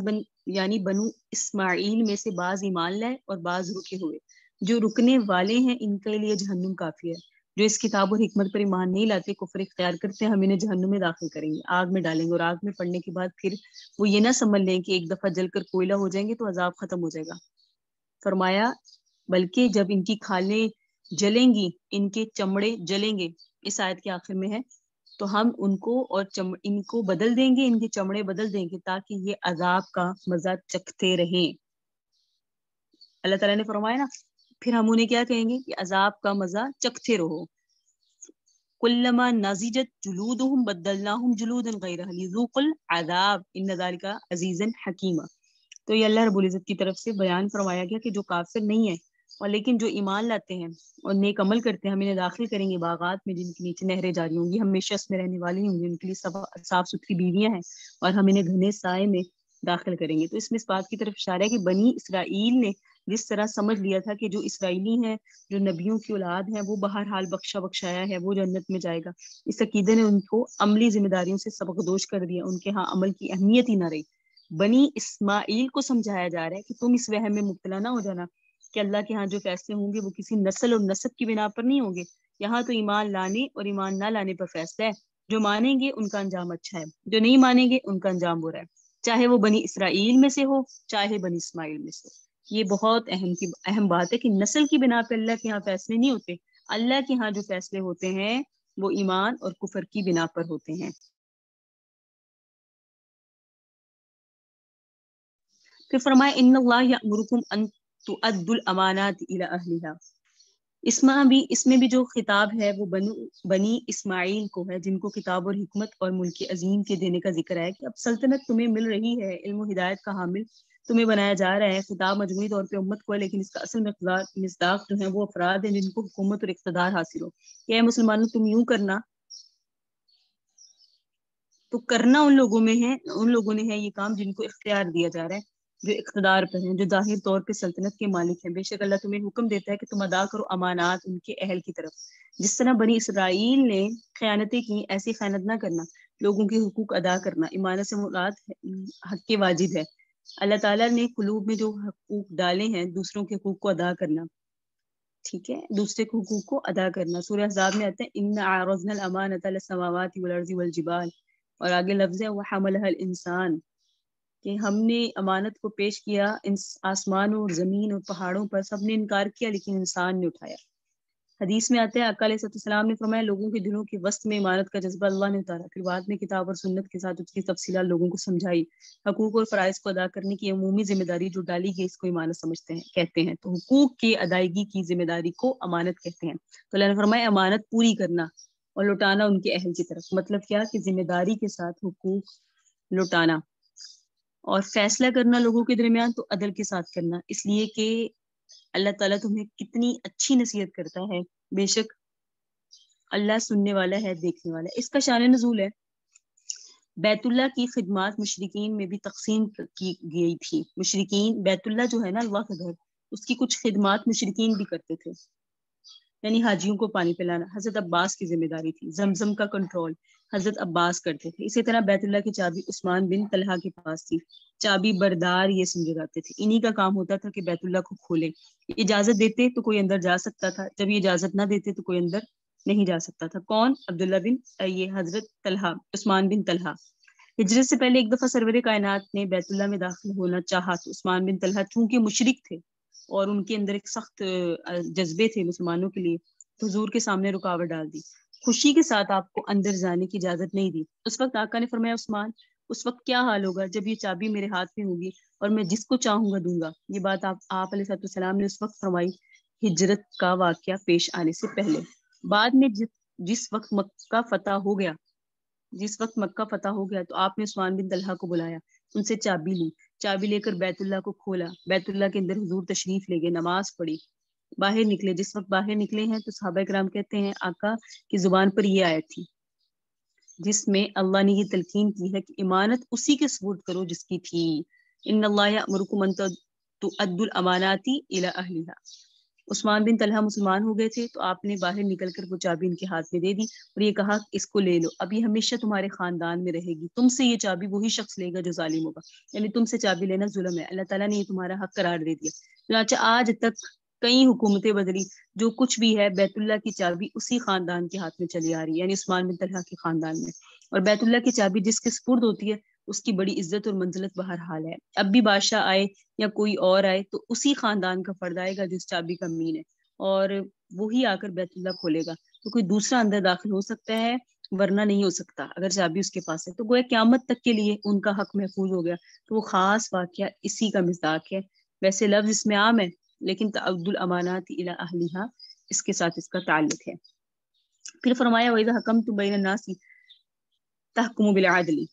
کہ جس وقت تم لوگوں کے درمیان فیصلہ کرو تو فیصلہ عدل کے ساتھ کرو، برابری کے ساتھ کرو، جو قاعدہ اور قانون تمہیں دیا جائے اس کے اوپر سب کو برابر رکھو، قانون کا فیصلہ یکساں ہونا چاہیے۔ اللہ رب العزت نے یہاں یہ بیان فرما دیا، بے شک یہ بڑی اچھی بات ہے جن کے ساتھ اللہ تعالیٰ تمہیں نصیحت کرتا ہے، جب تم ان باتوں کی پابندی کرو گے تو اس کے ساتھ ہی اس علم اور حکمت کا حق ادا ہوگا اور اسی کے ساتھ ہی اس ملک عظیم والی نعمت کا شکریہ ادا ہوگا. لوگوں کے درمیان اگر انصاف کا معاملہ کرو گے اور اسی طرح حقوق اہل حقوق کی طرف ادا کرو گے تو ملک عظیم بھی ٹھیک رہے گا، جس کی شکر گزاری بھی ہوگی، حکومتیں بھی قائم ہوگی، علم و حکمت کا حق بھی ادا ہوگا. ان اللہ کان سمیعا بصیرا، بے شک اللہ سننے والے ہیں اور جاننے والے ہیں. یا ایھا الذین آمنوا، اے وہ لوگ جو ایمان لے، اطیعوا اللہ، اللہ کے اطاعت کرو، اطیعوا الرسول، رسول کے اطاعت کرو، واولی الامر منکم، اور اپنے میں حکام کے اطاعت کرو. فإن تنازعتم فی شیء، اگر تمہارا کسی معاملے میں جھگڑا ہو جائے، فردوہ الی اللہ، تو اس جھگڑے کا فیصلہ کروانے کے لیے اسے اللہ کے پاس اور اس کے رسول کے پاس لے جاؤ. اللہ کے پاس مطلب اللہ کی احکامات کے مطابق. ان کنتم تؤمنون باللہ، اگر تم ایمان لاتے ہو اللہ پر اور آخرت کے دن پر، ذالک خیر، یہ بہتر ہے، واحسن تأویلا، اور زیادہ اچھا ہے ازروح انجام کی. الم ترا، کہ آپ نے نہیں دیکھا، الی الذین، ان لوگوں کی طرف، یزعمون، جو گمان کرتے ہیں، انہم آمنوا، کہ وہ ایمان لائے، بما انزل الیک، اس چیز پر جو اتاری گئی آپ کی طرف، وما انزل من قبلک، اور اس چیز پر جو اتاری گئی آپ سے پہلوں کی طرف، یریدون، وہ ارادہ کرتے ہیں، تحاکموا للطاغوت، کہ وہ لوگ کہ فیصلہ لے جائیں طاغوت کے پاس. فقط امروا ان یکفروا به، حالانکہ وہ حکم دیے گئے ہیں کہ وہ طاغوت کا انکار کریں. ویرید الشیطان، شیطان ارادہ کرتے ہیں، یضلهم، انہیں گمراہ کرے، ضلالا بعیدا، دور کی گمراہی ہے. وَإِذَا، اور جب قیل لهم، ان سے کہا جاتا ہے، تعالوا، آؤ، الی ما انزل اللہ، اس حکم کی طرف جو اللہ نے اتارا ہے، وإلی الرسول، اور رسول کی طرف، رأیت المنافقین، تو آپ منافقین کو دیکھیں گے، یصدون عنک، وہ کتراتے ہیں آپ سے، صدودا، کترانا. فکیف، پھر کیا حال ہوگا، اذا، جب اصابتهم مصیبہ، جب انہیں کوئی مصیبت پہنچتی ہے، بما قدمت ایدیہم، جو ان کے ہاتھوں نے آگے بھیجا ہے اس کے سبب، ثم جاؤک یحلفون، پھر وہ آپ کے پاس آتے ہیں، قسمیں کھاتے ہیں، باللہ، اللہ کی قسم، ان ارادنا، ہم نے ارادہ کیا، الا احسان و توفیقا، بھلائی کرنے کا اور موافقت پیدا کرنے کا. اولئک الذین، یہی وہ لوگ ہیں، یعلم اللہ، اللہ جانتا ہے، ما فی قلوبہم، جو ان کے دلوں میں ہے. محمد فاعرض عنہم، آپ ان سے اعراض کیجیے، وعظہم، انہیں نصیحت کیجیے، وقل لہم فی انفسہم قولا بلیغا، اور انہیں کہیے کہ ان کے نفسوں کے بارے میں مؤثر بات، کہیے ان کے نفسوں کے بارے میں ایسی بات، قولا بلیغا، جو انہیں مؤثر بات ہو، تاثیر والی بات ہو. اے ایمان والو، اطاعت کرو اللہ کی، اللہ کی اطاعت، اللہ کے رسول کی اطاعت، اور اپنے میں سے اولو الامر کی اطاعت. یہاں تین باتوں کا ذکر ہے. پہلا خطاب اجتماعی شکل میں ہے، امانات کو اور حقوق کو اہل حق کی طرف ادا کرو، اور مقصد ہے حکام کو سمجھانا. خطاب اگرچہ جماعتی حیثیت سے سب مسلمانوں کو ہے، لیکن اس کا اصل مصداق جو ہے حکام ہے، جن کے ذمے حقوق ہوتے ہیں، جن پر کچھ فرائض ہوتے ہیں، درجہ بدرجہ سب کا مصداق. یہ حکم تھا فیصلہ کرتے ہوئے لوگوں کے درمیان میں عدل کی رعایت رکھو، یعنی فیصلہ کرتے ہوئے فریقین کو برابر سمجھو، قانون کا جو تقاضا ہے اس کو پورا کرو. اب جماعتی حیثیت سے ہی سب ایمان والوں کو حکم دیا جا رہا ہے کہ اللہ کے حکام مانو، اللہ کے رسول کے احکام مانو، اور اپنے میں سے اولو الامر سے مراد ہے اپنے بڑے جو تمہارے اوپر حکام بنائے گئے ان کے احکام مانو. تو اولو الامر کا مصداق اس کے متعلق کہا جاتا ہے کہ وہ لوگ جن کو اجتماعی زندگی میں اپنے معاشرے میں نظم و انتظام کے اختیارات دیے جائیں. اولو الامر کی اس سے مراد وہ ہے. حضرت ابو ہریرہ کے الفاظ میں حکام کی وضاحت کی گئی کہ مسلمانوں میں سے جو لوگ حکام میں ان کی اطاعت کرو، یعنی جو حکام ہے، یعنی امام حضرت ابو ہریرہ نے فرمایا اولو الامر سے مراد ہے حکام، آپ کے حاکم جو ہیں آپ کے اوپر، ان کی اطاعت کرو، یعنی ان کی بات مانو. اور فرمایا کہ فَإِن تَنَازَعْتُمْ فِي شَيْءٍ، تنازعتم کے اندر یہ بات آ گئی کہ ایک حاکم حکم دیتا ہے، حکام ان کی رعایا کے درمیان یہ بات مختلف ہی ہے کہ یہ حکم شریعت کے خلاف ہے یا نہیں. یا جھگڑا ہو گیا، اولو الامر کا آپس میں بھی اختلاف ہو سکتا ہے، یہ حکم جو ہم دے رہے ہیں شریعت کے خلاف ہے یا نہیں. اختلاف رائے ہو گیا تو اس قسم کے اختلافات یا اختلاف رائے ہو جانے کے بعد اس کے سلجھانے کا طریقہ یہ شے کو اللہ اور اس کے رسول کی طرف لوٹا دیا کرو. اللہ اور اس کے رسول کی طرف لوٹانے کا مطلب یہ ہے کہ جھگڑا اسی بارے میں ہو سکتا ہے نا کہ یہ چیز شرعی ہے یا نہیں. اختلاف رائے اسی حکم کے بارے میں ہوگا جو کتاب اللہ میں صراحتاً نہیں ہے. تو جو احکام قرآن و حدیث میں صراحتاً آئے ان میں اختلاف کی کوئی گنجائش نہیں ہے. اختلاف ہوگا کسی ایسی بات میں جو قرآن و حدیث میں نہیں ہے. پھر اللہ اور اس کے رسول کی طرف لوٹانے کا مطلب یہ ہے کہ اس واقعے کو قرآن پر پیش کرو، سنت پر پیش کرو، قیاس اور اجتہاد کے ذریعے اس کا حکم معلوم کرنے کی کوشش کرو. اگر حکم معلوم ہو جائے اور وہ قرآن سے، حدیث سے، قیاس سے، اجتہاد سے معلوم ہو جائے تو، اور آپ کو پتہ چلے کہ بات قرآن و حدیث کے مطابق ہے، تو حاکم کی بات مانو. اگر لگے کہ حاکم ہمیں اللہ کے کسی حکم کے خلاف حکم دے رہا ہے تو پھر حاکم کی بات بھی ماننا نہیں لازم. یہ بھی پھر ظلم ہے کہ حاکم کی بات مانا جائے اللہ کے حکم کو کی تردید کر کے. تو پتہ چلا حاکم کی وہی بات مانی جائے گی جو قرآن و حدیث کے مطابق ہو.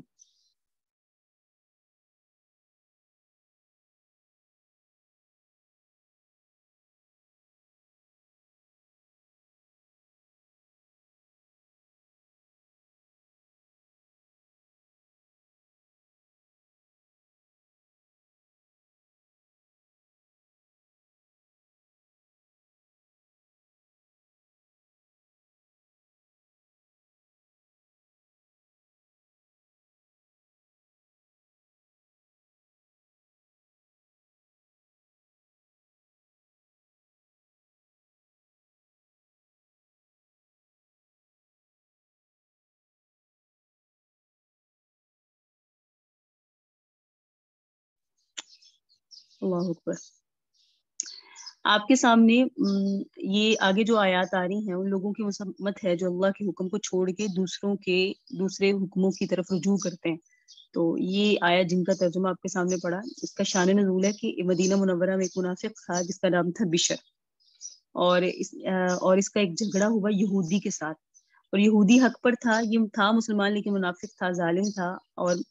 جو فیصلہ کرنے کی بات آئی تو یہودی نے کہا کہ حضور کے پاس چلتے ہیں، وہ فیصلہ کریں، کیونکہ یہودی کو یقین تھا کہ چاہے میں ان کے مسلک پر نہیں ہوں لیکن ان کے بارے میں مشہور ہے کہ وہ عدل کے ساتھ فیصلہ کرتے ہیں. یہودی کو اعتماد تھا.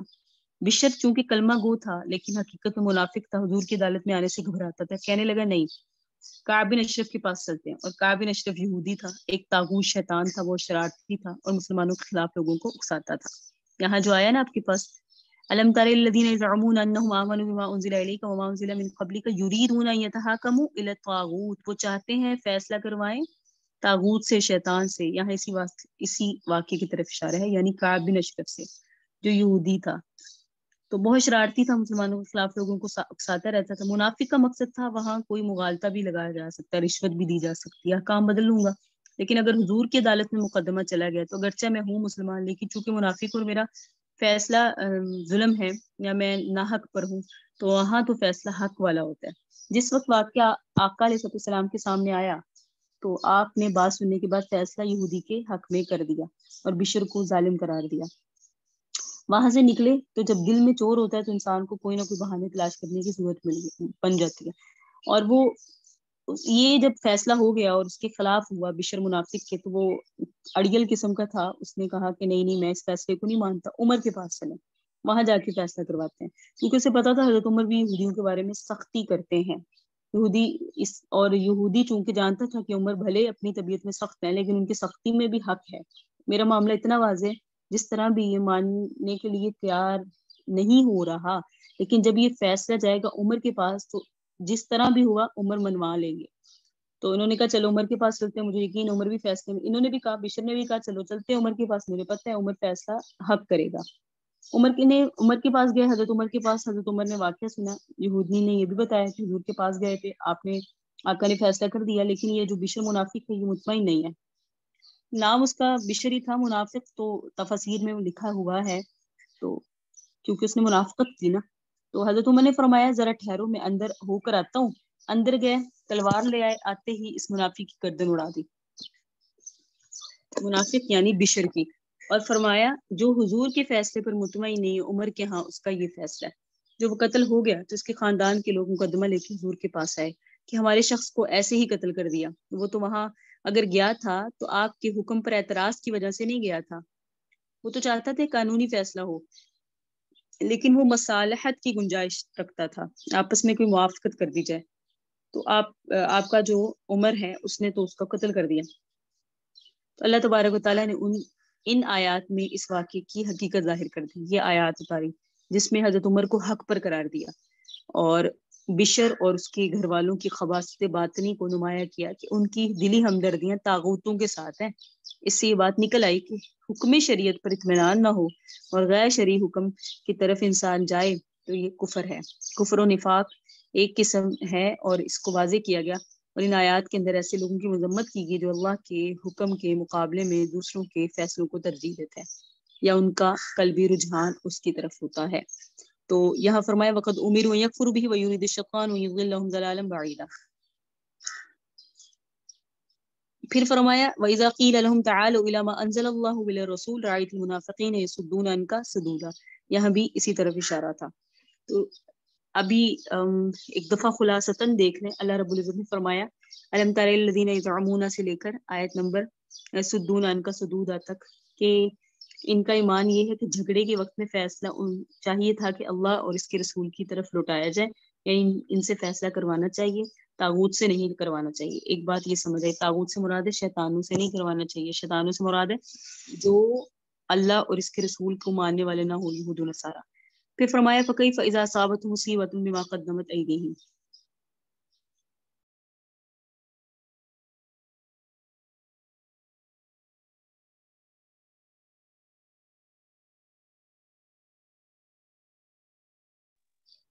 ثم جاءوك يحلفون بالله إن أردنا إلا إحسانا وتوفيقا، یہاں وہی واقعے کی طرف اشارہ جو اس کے گھر والے آئے بشر منافق کے، اور انہوں نے آ کے کہا، قسمیں کھا کھا کر کہا کہ اس کا تو ارادہ ہمارا تو بھلائی کا تھا،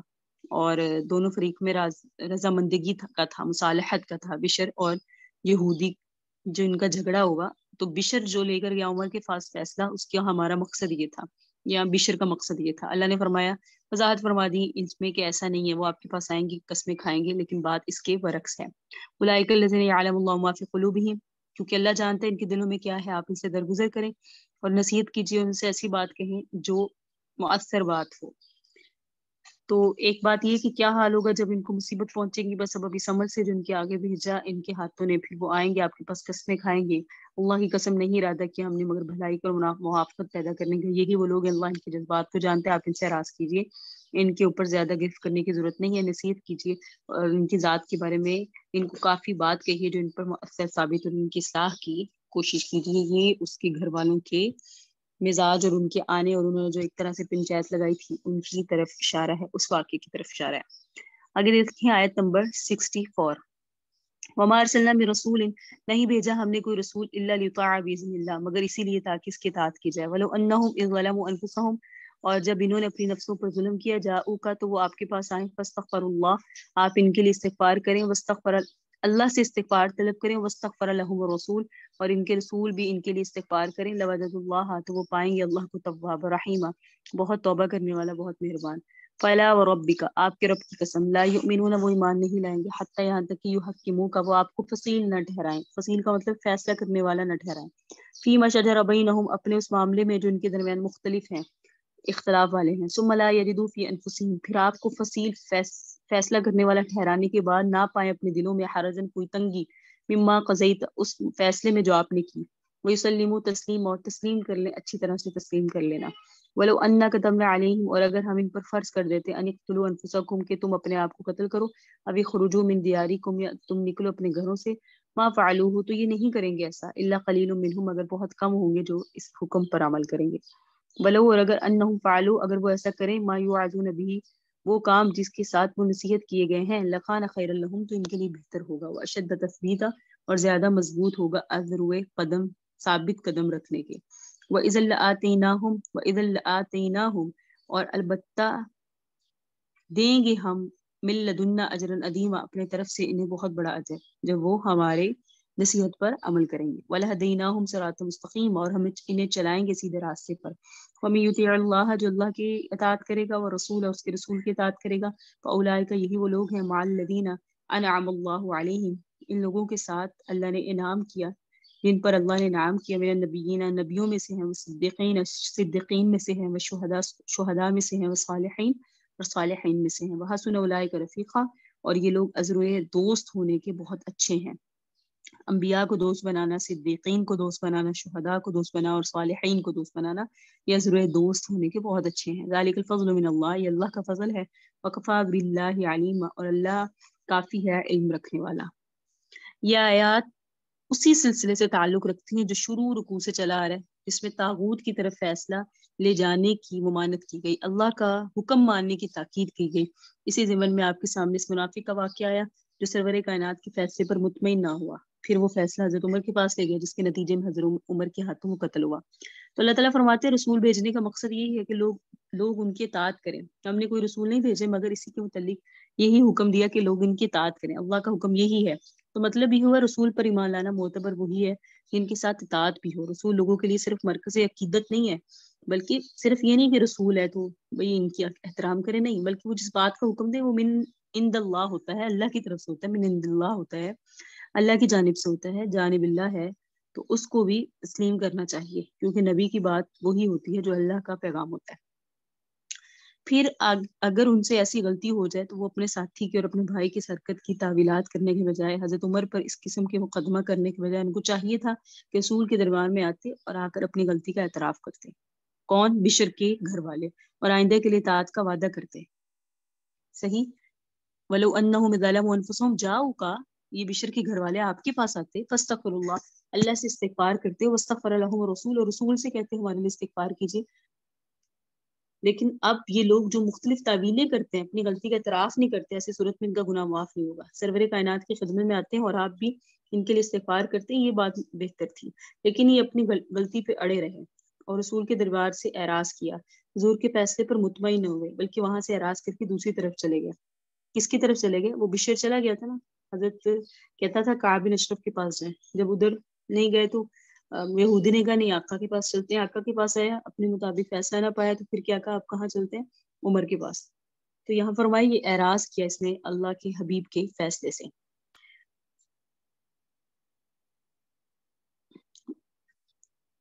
فرمایا گیا کہ فلا وربک لا یؤمنون حتی یحکموک فیما شجر بینہم. دیکھیں یہ واضح کر دیا گیا کہ وہ مومن نہیں ہو سکتے جب تک کہ فلا وربک،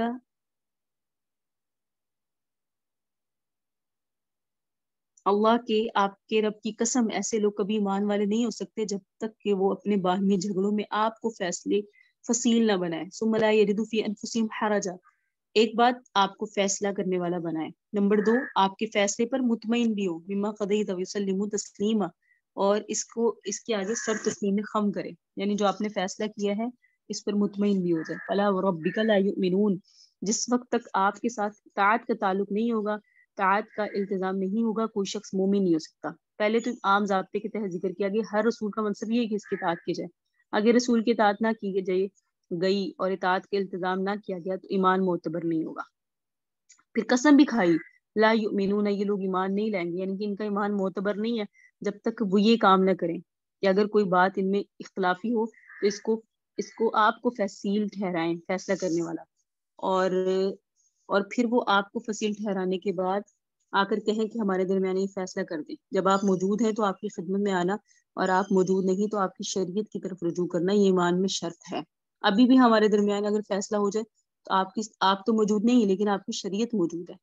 اگر ہمارے درمیان کوئی فیصلہ مختلف ہی ہو جائے، چاہے وہ قائد سے تعلق رکھتا ہو، چاہے عمل سے، نظریات سے، جیسا کیسا ہو، دو آدمیوں کے درمیان مسئلہ مختلف ہی ہو جائے تو آسان طریقہ یہ حضور کی شریعت کی طرف لوٹایا جائے، آپ کے لائے ہوئے دین کے اندر غور کیا جائے، جو بات وہاں سے سمجھ آ جائے اس کو اختیار کیا جائے، یہی ایمان ہے. جب تک یہ لوگ اپنے مختلف ہی امر میں آپ کو فیصل نہ ٹھہرائیں، آپ کے فیصلے نہ،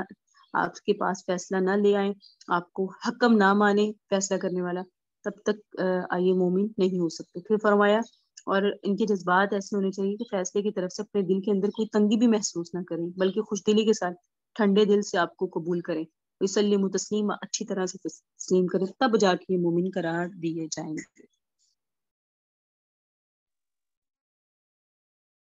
پھر فرمایا ولو انا كتبنا عليهم ان اقتلوا انفسكم، اب اللہ تعالیٰ فرماتے ہیں ہم نے تو احکام ہی آسان دیے. اگر ہم ان لوگوں پر، یعنی عام لوگوں پر فرض کر دیتے کہ اپنے آپ کو قتل کرو، خودکشی کرو، اللہ کے راستے میں جان اس طرح سے دے دو، یا ہم ان پر احکام مقصودہ کے طور پہ فرض کر دیتے کہ گھروں سے نکل جائیں تبھی تمہارا ایمان معتبر ہے، تو بہت کم لوگ اس کو حکم کو بجا لیتے، اور ان کم لوگوں میں وہی مخلص مومن شامل ہوتے ہیں. عام طور پہ لوگ اس سے بدک جاتے ہیں، وہ سمجھتے ہیں یہ ہمارے بس کی بات نہیں ہے. اب جہاد جو فرض ہے، ہجرت جو فرض ہے، یہ کام مقصودہ کے طور پہ نہیں ہے، بلکہ یہاں اصل مقصد ہے اپنے دین کی حفاظت، اللہ کے دین کی بلندی. جہاں ضرورت ہو وہاں جہاد اور ہجرت کا حکم ہے، جہاں ضرورت نہیں ہے وہاں نہیں ہے. تو اگر یوں شرط لگا دی جائے کہ مومن تبھی مومن ہوگا کہ گھروں سے نکلے، مومن بننے کے لیے ضروری ہوتا قربانی دے، خودکشی کرے، ایسے شدید احکام اگر اللہ کی طرف سے آ جاتے تو بہت کم لوگ اس کو تسلیم کرتے. اللہ نے یہ فرمایا الا قلیل منہم ولو انہم فعلوا ما یوعظون به لکان خیرا لهم وشد تثبیتا. یہاں سمپل یہ بات بتا دی کہ بہتر یہ ہے کہ اللہ کی طرف سے جو کام یا جو حکم آ جائے اس کی اطاعت کرو، اسی میں تمہارے لیے خیر ہے. اس کا نتیجہ یہ ہوگا وَإِذَا لَآتَيْنَاهُم مِن لَّدُنَّا أَجْرًا عَظِيمًا، اگر تم ہمارے دیے ہوئے کام کی پیروی کرو گے تو ہم اپنی طرف سے اجر عظیم دیں گے. وَلَهَدَيْنَاهُمْ صِرَاطًا مُسْتَقِيمًا، اور سیدھے راستے کی طرف ہدایت دیں. پھر فرمایا وَمَن يُطِعِ اللَّهَ وَرَسُولَهُ فَأُولَٰئِكَ مَعَ الَّذِينَ، جو اللہ اور اس کے رسول کی اطاعت کرے گا وہ ان لوگوں کے ساتھ ہوگا جن پر اللہ کا انعام ہوا،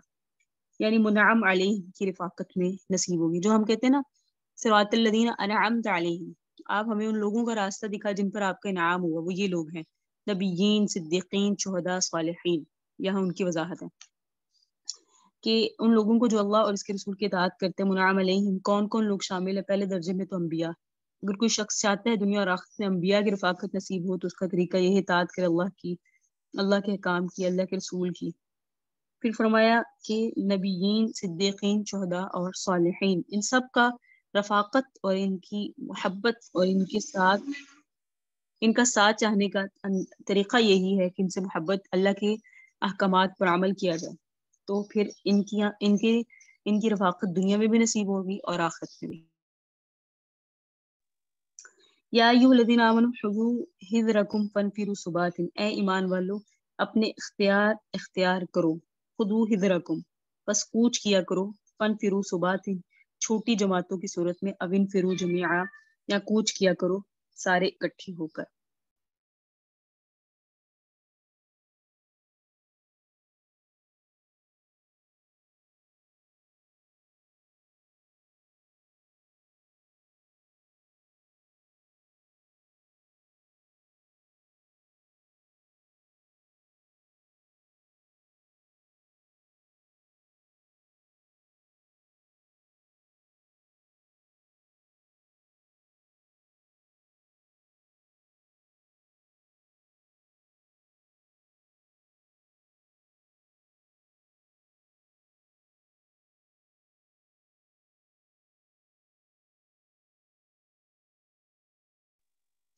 پھر فرمایا گیا وَإِنَّ مِنْكُمْ لَمَن لَّيُبَطِّئَنَّ، بے شک تم میں البتہ وہ شخص جو سستی کرتا ہے. فَإِنْ أَصَابَتْكُمْ مصیبہ، پھر اگر تمہیں کوئی مصیبت پہنچ جاتی ہے، قالت، وہ کہتے ہیں قد انعم اللہ علیہ، اللہ نے مجھ پر انعام کیا، اذ لم یکن معہم شہیدا، جبکہ میں لوگوں کے ساتھ لڑائی میں حاضر نہیں ہوا. وَلِنْ أَصَابَكُمْ، اور اگر تمہیں فضل پہنچے، فضل من اللہ کی طرف سے، لَيَقُولَنَّ، تو منافق کہتا ہے كأن لم تكن بينكم وبينهم مودة يا ليتني كنت معهم ففوز فوزا عظيما، گویا تمہارے اور اس کے درمیان کوئی محبت کا تعلق ہے. وہ ایسی باتیں کرتے ہیں كأن لم تكن بينكم، گویا تمہارے درمیان، وبينه، اور اس کے درمیان، مودة، محبت ہے. کہتے یا لیتنی، ہے کاش كنت معهم، ان کے ساتھ ہوتا، فافوز فوزا عظیما، اور میں کامیاب ہو جاتا، بڑا کامیاب. فلیقاتل فی سبیل اللہ، چاہیے کہ قتال کرے اللہ کے راستے میں، الذین، وہ لوگ، یشرون الحیات دنیا، جو بیچتے ہیں دنیاوی زندگی کو، بالآخرہ، آخرت کے بدلے میں. ومن یقاتل فی سبیل اللہ، اور جو شخص اللہ کے راستے میں جہاد کرتا ہے، فیقتل، اور وہ شہید ہو جاتا ہے، او یغلب، یا غالب آ جاتا ہے، فسوف نؤتیہ، تو ہم اسے انقریب دیں گے، اجرا عظیما، اس جہاد کرنے پہ بہت بڑا ثواب. وما لکم، اور تمہیں کیا ہو گیا، لا تقاتلون، تم کیوں نہیں جہاد کرتے، فی سبیل اللہ، اللہ کے راستے میں، والمستضعفین من الرجال، اور کمزور لوگوں کو چھڑانے کی خاطر کیوں نہیں جہاد کرتے، مردوں میں، والنساء، عورتوں میں، والولدان، بچوں میں، الذین یقولون، جو بیٹھے کہتے ہیں ربنا، اے ہمارے رب، اخرجنا من هذه القرية الظالم اهلها، کہ اے ہمارے پروردگار نکال ہمیں اس بستی سے جس کے رہنے والے ظالم ہیں، وجعل لنا من لدنک ولیا، اور بنا دے ہمارے لیے اپنے پاس سے کوئی حمایتی، وجعل لنا من لدنک نصیر، اور بنا دے ہمارے لیے اپنے پاس سے کوئی مددگار. الذین آمنوا، یہ وہ لوگ ہیں جو ایمان لاتے ہیں، یقاتلون فی سبیل اللہ، اللہ کے راستے میں لڑتے ہیں، والذین کفروا، اور وہ لوگ جو کافر ہیں، یقاتلون فی سبیل الطاغوت، وہ شیطان کے راستے میں لڑتے ہیں. فقاتلوا، پس تم لڑو، اولیاء الشیطان، شیطان کے دوستوں کے ساتھ، ان کید الشیطان، بے شک شیطان کی تدبیر ضعیفہ، کمزور ہوتی ہے. مختلف قسم کے احکام چلے آ رہے ہیں، اور اس رکوع میں خصوصیت کے ساتھ جہاد کا تذکرہ ہے. مدینہ منورہ میں اللہ تبارک و تعالیٰ نے جس وقت سرور کائنات اور آپری ایمان لانے والوں کو جہاد کی اجازت دی، تو سرور کائنات نے جہاد کی کارروائیاں شروع فرمائیں. اور یہ جو جہاد ہے، لڑائی ہے، اس کے دو انداز ہیں. ایک ہے بڑی فوج لے کر جائیں، بھرپور فوج، لشکر جرار جسے کہتے ہیں، دشمنوں کے مقابلے میں باقاعدہ صف بندی کر کے میدان کے اندر لڑائی لڑی جائے، جنگ اسے کہتے ہیں. اور ایک جنگ ہوتی ہے چھاپا مار جنگ، اس میں ہوتا ہے کہ دشمن کے سامنے بالمقابل ہو کے صف بندی کر کے تو مقابلہ نہیں ہوتا، بلکہ چھپ چھپا کے موقع پا کر دشمن کو نقصان پہنچانے کی کوشش کی جاتی ہے، جس کو عربی کے اندر کہتے ہیں تبیت، ٹھیک ہے، چھاپا مارا جاتا ہے۔ بہرحال آقا علیہ السلام نے کی چھوٹی چھوٹی جماعتوں کو، آقا علیہ السلام نے صحابہ کی چھوٹی چھوٹی جماعتوں کو، 30 آدمیوں کو، 40 آدمیوں کو، 50 آدمی، 20 آدمیوں کی بھی مختلف اطراف میں بھیجے، جنہوں نے جا کر مشرکین کے قافلوں کو نقصان پہنچایا، ان کی تجارتی راستوں کے قافلوں کے راستے روکے، اس طرح موقع محل پاک کی قافلوں کو نقصان پہنچایا۔ تو یہ چھاپا مار جنگیں تھی جن کو سرایا کہا جاتا ہے۔ چھوٹی چھوٹی جماعتیں حضور بھیجا کرتے تھے، اور بڑی جماعت کی شکل میں بھی آپ علیہ السلام تشریف خود لے جاتے، بڑے بڑے لشکروں کے ساتھ تشریف لے جاتے، دشمنوں کے ساتھ اس طرح سے مقابلہ کیا جاتا ہے، کھلے میدان میں جنگ ہوتی، جیسے بدر، احد، احزاب، فتح مکہ، حنین، غزوہ تبوک، بڑے بڑے لشکروں کے ساتھ خود آقا تشریف لے جاتے۔ تو یہاں اللہ تبارک و تعالیٰ کی طرف سے یہی بات سمجھائی جا رہی ہے کہ ایمان والو اپنی احتیاط اختیار کرو، غافل نہ ہو، جب دشمن کے ساتھ ٹکراؤ ہو جائے تو غافل نہ ہوا کرو، دشمن تمہاری غفلت سے فائدہ اٹھائے گا، تمہیں نقصان پہنچائے گا، ہر وقت چکنے رہو، محتاط رہو۔ اس میں یہ آ گیا کہ جنگ کی تدبیر سے کبھی غافل نہ ہو، اس میں یہ آ گیا کہ اپنے بچاؤ کا سامان رکھو، خود رکھو، سر کے اوپر لوہے کی ٹوپی ہوتی ہے اس کو ڈھال رکھو، اور دوسرے وار رکھو، زرہ رکھو جو پہننی ہے سینے کے اوپر، ایسی چیزیں اپنے ساتھ رکھا کرو، اپنے ہتھیار رکھا کرو، خودو حذرکم، اندر یہ ساری باتیں آ گئی، اپنے بچاؤ کا اختیار کرو، اپنے تحفظ کی تدبیریں سے غافل نہ ہو۔ آگے تمہیں دونوں طرح سے اجازت ہے، اگر چھوٹی چھوٹی ٹکڑیوں کی شکل میں، چھوٹی چھوٹی جماعتوں کی شکل میں کسی طرف جانے کا موقع ملے تو اس کی بھی اجازت ہے، فن فرو صبات، چھوٹی چھوٹی جماعتوں کی شکل میں جاؤ، اب ان فرو جميعا، اور اکٹھے ہو کر جانے کا موقع ملے تو بھی چلے جاؤ۔ امام وقت جس طرح سے مصلحت سمجھے اسی طرح سے کفر کے مقابلے میں جہاد کے لیے مسلمانوں کو روانہ کرے۔ تو یہ جہاد پہ جانے کی اجازت اور اس میں تدابیر کرنے کے متعلق احکامات تھے۔ جس وقت جہاد کا حکم آ گیا اور یہ حکم مدینہ منورہ میں آیا تو ہر شخص کا مزاج ایک جیسا نہیں تھا، بعضوں کے دل کمزور ہوتے ہیں، بعض کے کبھی، بعض میں اخلاص کوٹ کوٹ کے بہرا ہوتا ہے اور بعض میں اخلاص کی کمی ہوتی ہے۔ مدینہ منورہ تو واقعے کے مطابق بعض منافقین مدینہ منورہ میں تھے جو صرف اپنے مفاد کو پیش نظر رکھتے تھے، اور ان کو جماعتی مصلحت، مذہبی فائدہ، اسلام کی بالادستی، اس قسم کی چیزوں کی کوئی غرض نہیں تھی۔ تو جب جہاد فرض ہوا تو ان لوگوں نے سستی کی، فَإِذَا أَصَابَتْكُمْ مصیبہ، یہی بات آ رہی ہے، تو انہوں نے سستی کی، اور اس قسم کے لوگوں کی پہچان کر رکھنے کا یہاں حکم دیا گیا کہ ان کے اوپر نگرانی کرنا، یہ بھی ایک جنگی مصلحت ہے کہ منافقین کو پہچان کے رکھنا۔ اسی اصول کے تحت جماعت کی طرف نسبت کر کے ذکر کیا جا رہا ہے کہ تم میں سے بعض وہ لوگ ہیں جو پیچھے کو ہٹتے ہیں، اب جہاد کا موقع آتا ہے ڈھیلے پڑ جاتے ہیں، مختلف قسم کے عذر کر کے گھروں میں بیٹھنے کی کوشش کرتے ہیں، لڑائی میں حوصلے کے ساتھ شریک نہیں ہوتے، ان کے جذبات لڑنے مرنے کے نہیں ہیں، اللہ تعالیٰ کے راستے میں وہ جان فدا نہیں کر سکتے، جب کوئی موقع آتا ہے تو ڈھیلے ہو جاتے ہیں، سست ہو جاتے ہیں، پیچھے کو ہٹ جاتے ہیں، آگے بڑھنے کی کوشش نہیں کرتے، پھر گھر میں دب تو گئے، بیٹھ تو گئے، لڑائی تو نہیں کی، آگے دو حال نہیں ہے، کبھی یعنی آگے دو طرح کی ان کی کنڈیشن ہوتی ہے، کبھی ایسا بھی ہوتا ہے جو جماعت جہاد پہ گئی وہاں کوئی تکلیف اٹھا کر آئی، ایسا بھی ہو سکتا ہے مال غنیمت حاصل نہیں ہوا، بدنی تکلیف پہنچ گئی، لڑائی میں تو ایسے بھی ہوتا ہے نا، اس طرح کے حالات ہو جاتے ہیں۔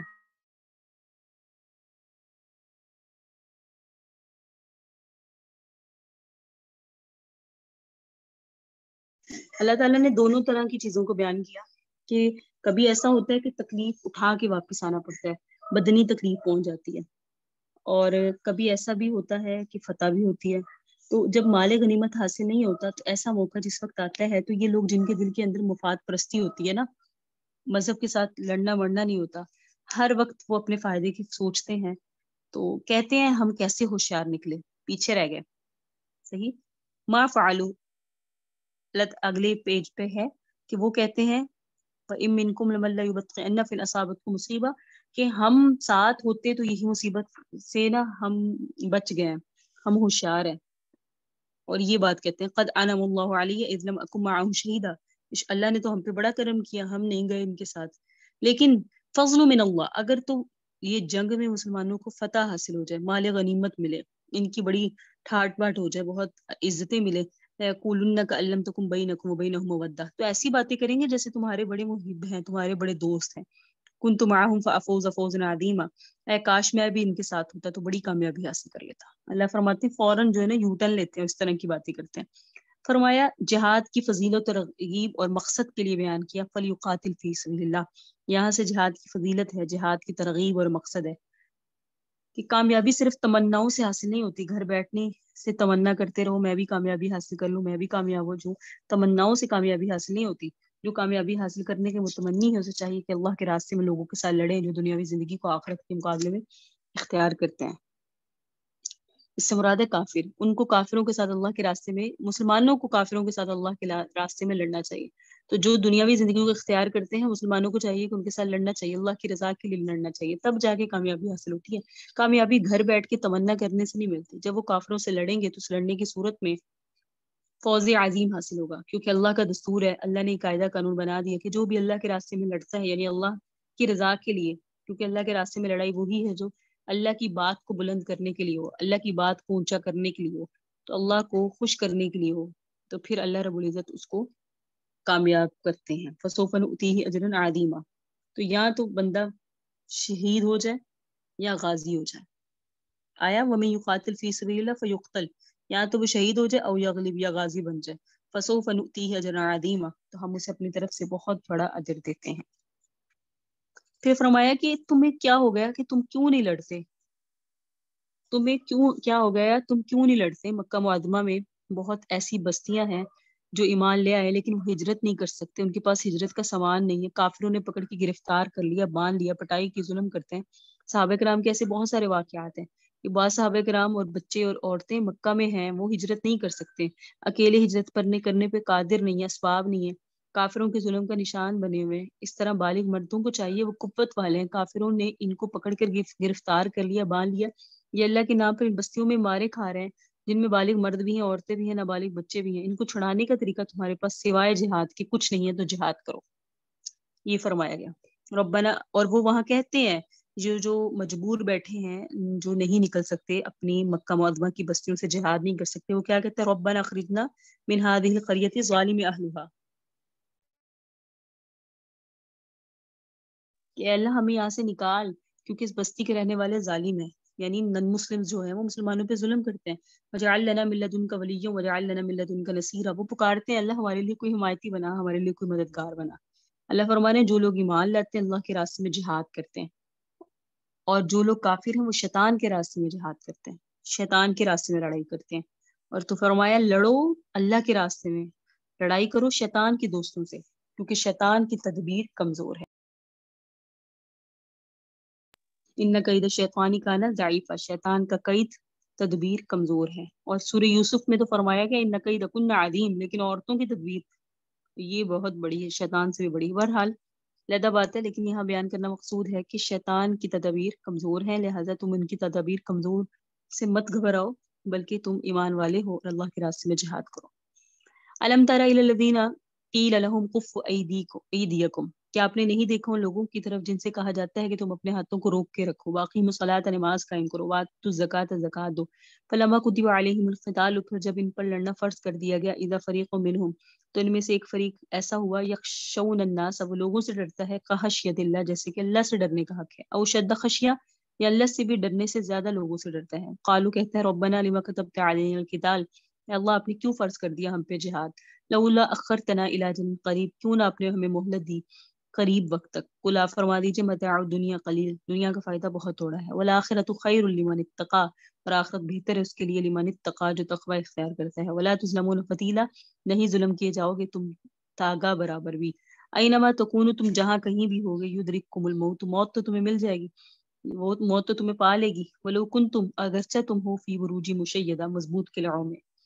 وَإِن تُصِبْهُمْ حَسَنَةٌ، اگر پہنچتی ہے تمہیں اچھی حالت، یقولوا هذه من عند اللہ، تو کہتے ہیں یہ اللہ کی جانب سے، وَإِن تُصِبْهُمْ سیئۃ، اور اگر پہنچتی ہے تمہیں بری حالت، یقولوا هذه من عندک، تو کہتے ہیں یہ آپ کی جانب سے ہے، قل آپ فرما دیجیے کل من عند اللہ، ہر چیز اللہ کی جانب سے ہے، فما لهؤلاء القوم، پھر کیا ہو گیا ان لوگوں کو یہ بات سمجھنے، لا يفقهون، لا يكادون يفقهون حدیثا، یہ بات سمجھنے کی قریب بھی نہیں ہوتے، ما اصابک من حسنۃ، جو اچھی حالت آپ کو پہنچے، فمن اللہ، وہ اللہ کی جانب سے ہے، وما اصابک من سیئۃ، اور جو بری حالت پہنچے، فمن نفسک، تو وہ تیرے نفس کی طرف سے ہے، وارسلناک للناس رسولا، اور نبی ہم نے آپ کو رسول بنا کے بھیجا، وکفی باللہ شہیدا، اور اللہ گواہ ہے، کافی ہے، من یطیع الرسول، جو شخص اطاعت کرے رسول کی، فقد اطاع اللہ، گویا اس نے اللہ کی اطاعت کی، ومن تولی، جو ان کی اطاعت سے روگردانی کریں یا پیٹ پھیرے، فما ارسلناک علیہم حفیظا، تو اے نبی آپ پریشان نہ ہو، ہم نے آپ کو ان پر نگہبان بنا کر نہیں بھیجا۔ وَيَقُولُونَ طَاعَةٌ، یہ لوگ کہتے ہیں ہمارا کام تو ماننا ہے، فَإِذَا بَرَزُوا مِنْ عِنْدِكَ، اور جب آپ کے پاس سے نکل جاتے ہیں، بَيَّتَا طَائِفَةٌ مِّنْهُمْ، تو ان میں سے ایک فریق رات اس حال میں گزارتا ہے کہ خفیہ مشورے کرتے ہیں، غیر الذی تقول، اس باتوں کے علاوہ جو آپ سے کہہ کر آئے، واللہ یکبت، اور اللہ لکھتا ہے، ما یبیتون، جن مشوروں میں وہ راتیں گزارتے ہیں، فاعرض عنہم، اے نبی آپ ان سے درگزر کریں، وتوکل علی اللہ، اللہ پہ بھروسہ کریں، وکفی باللہ وکیل، اللہ کا احساس کافی ہے۔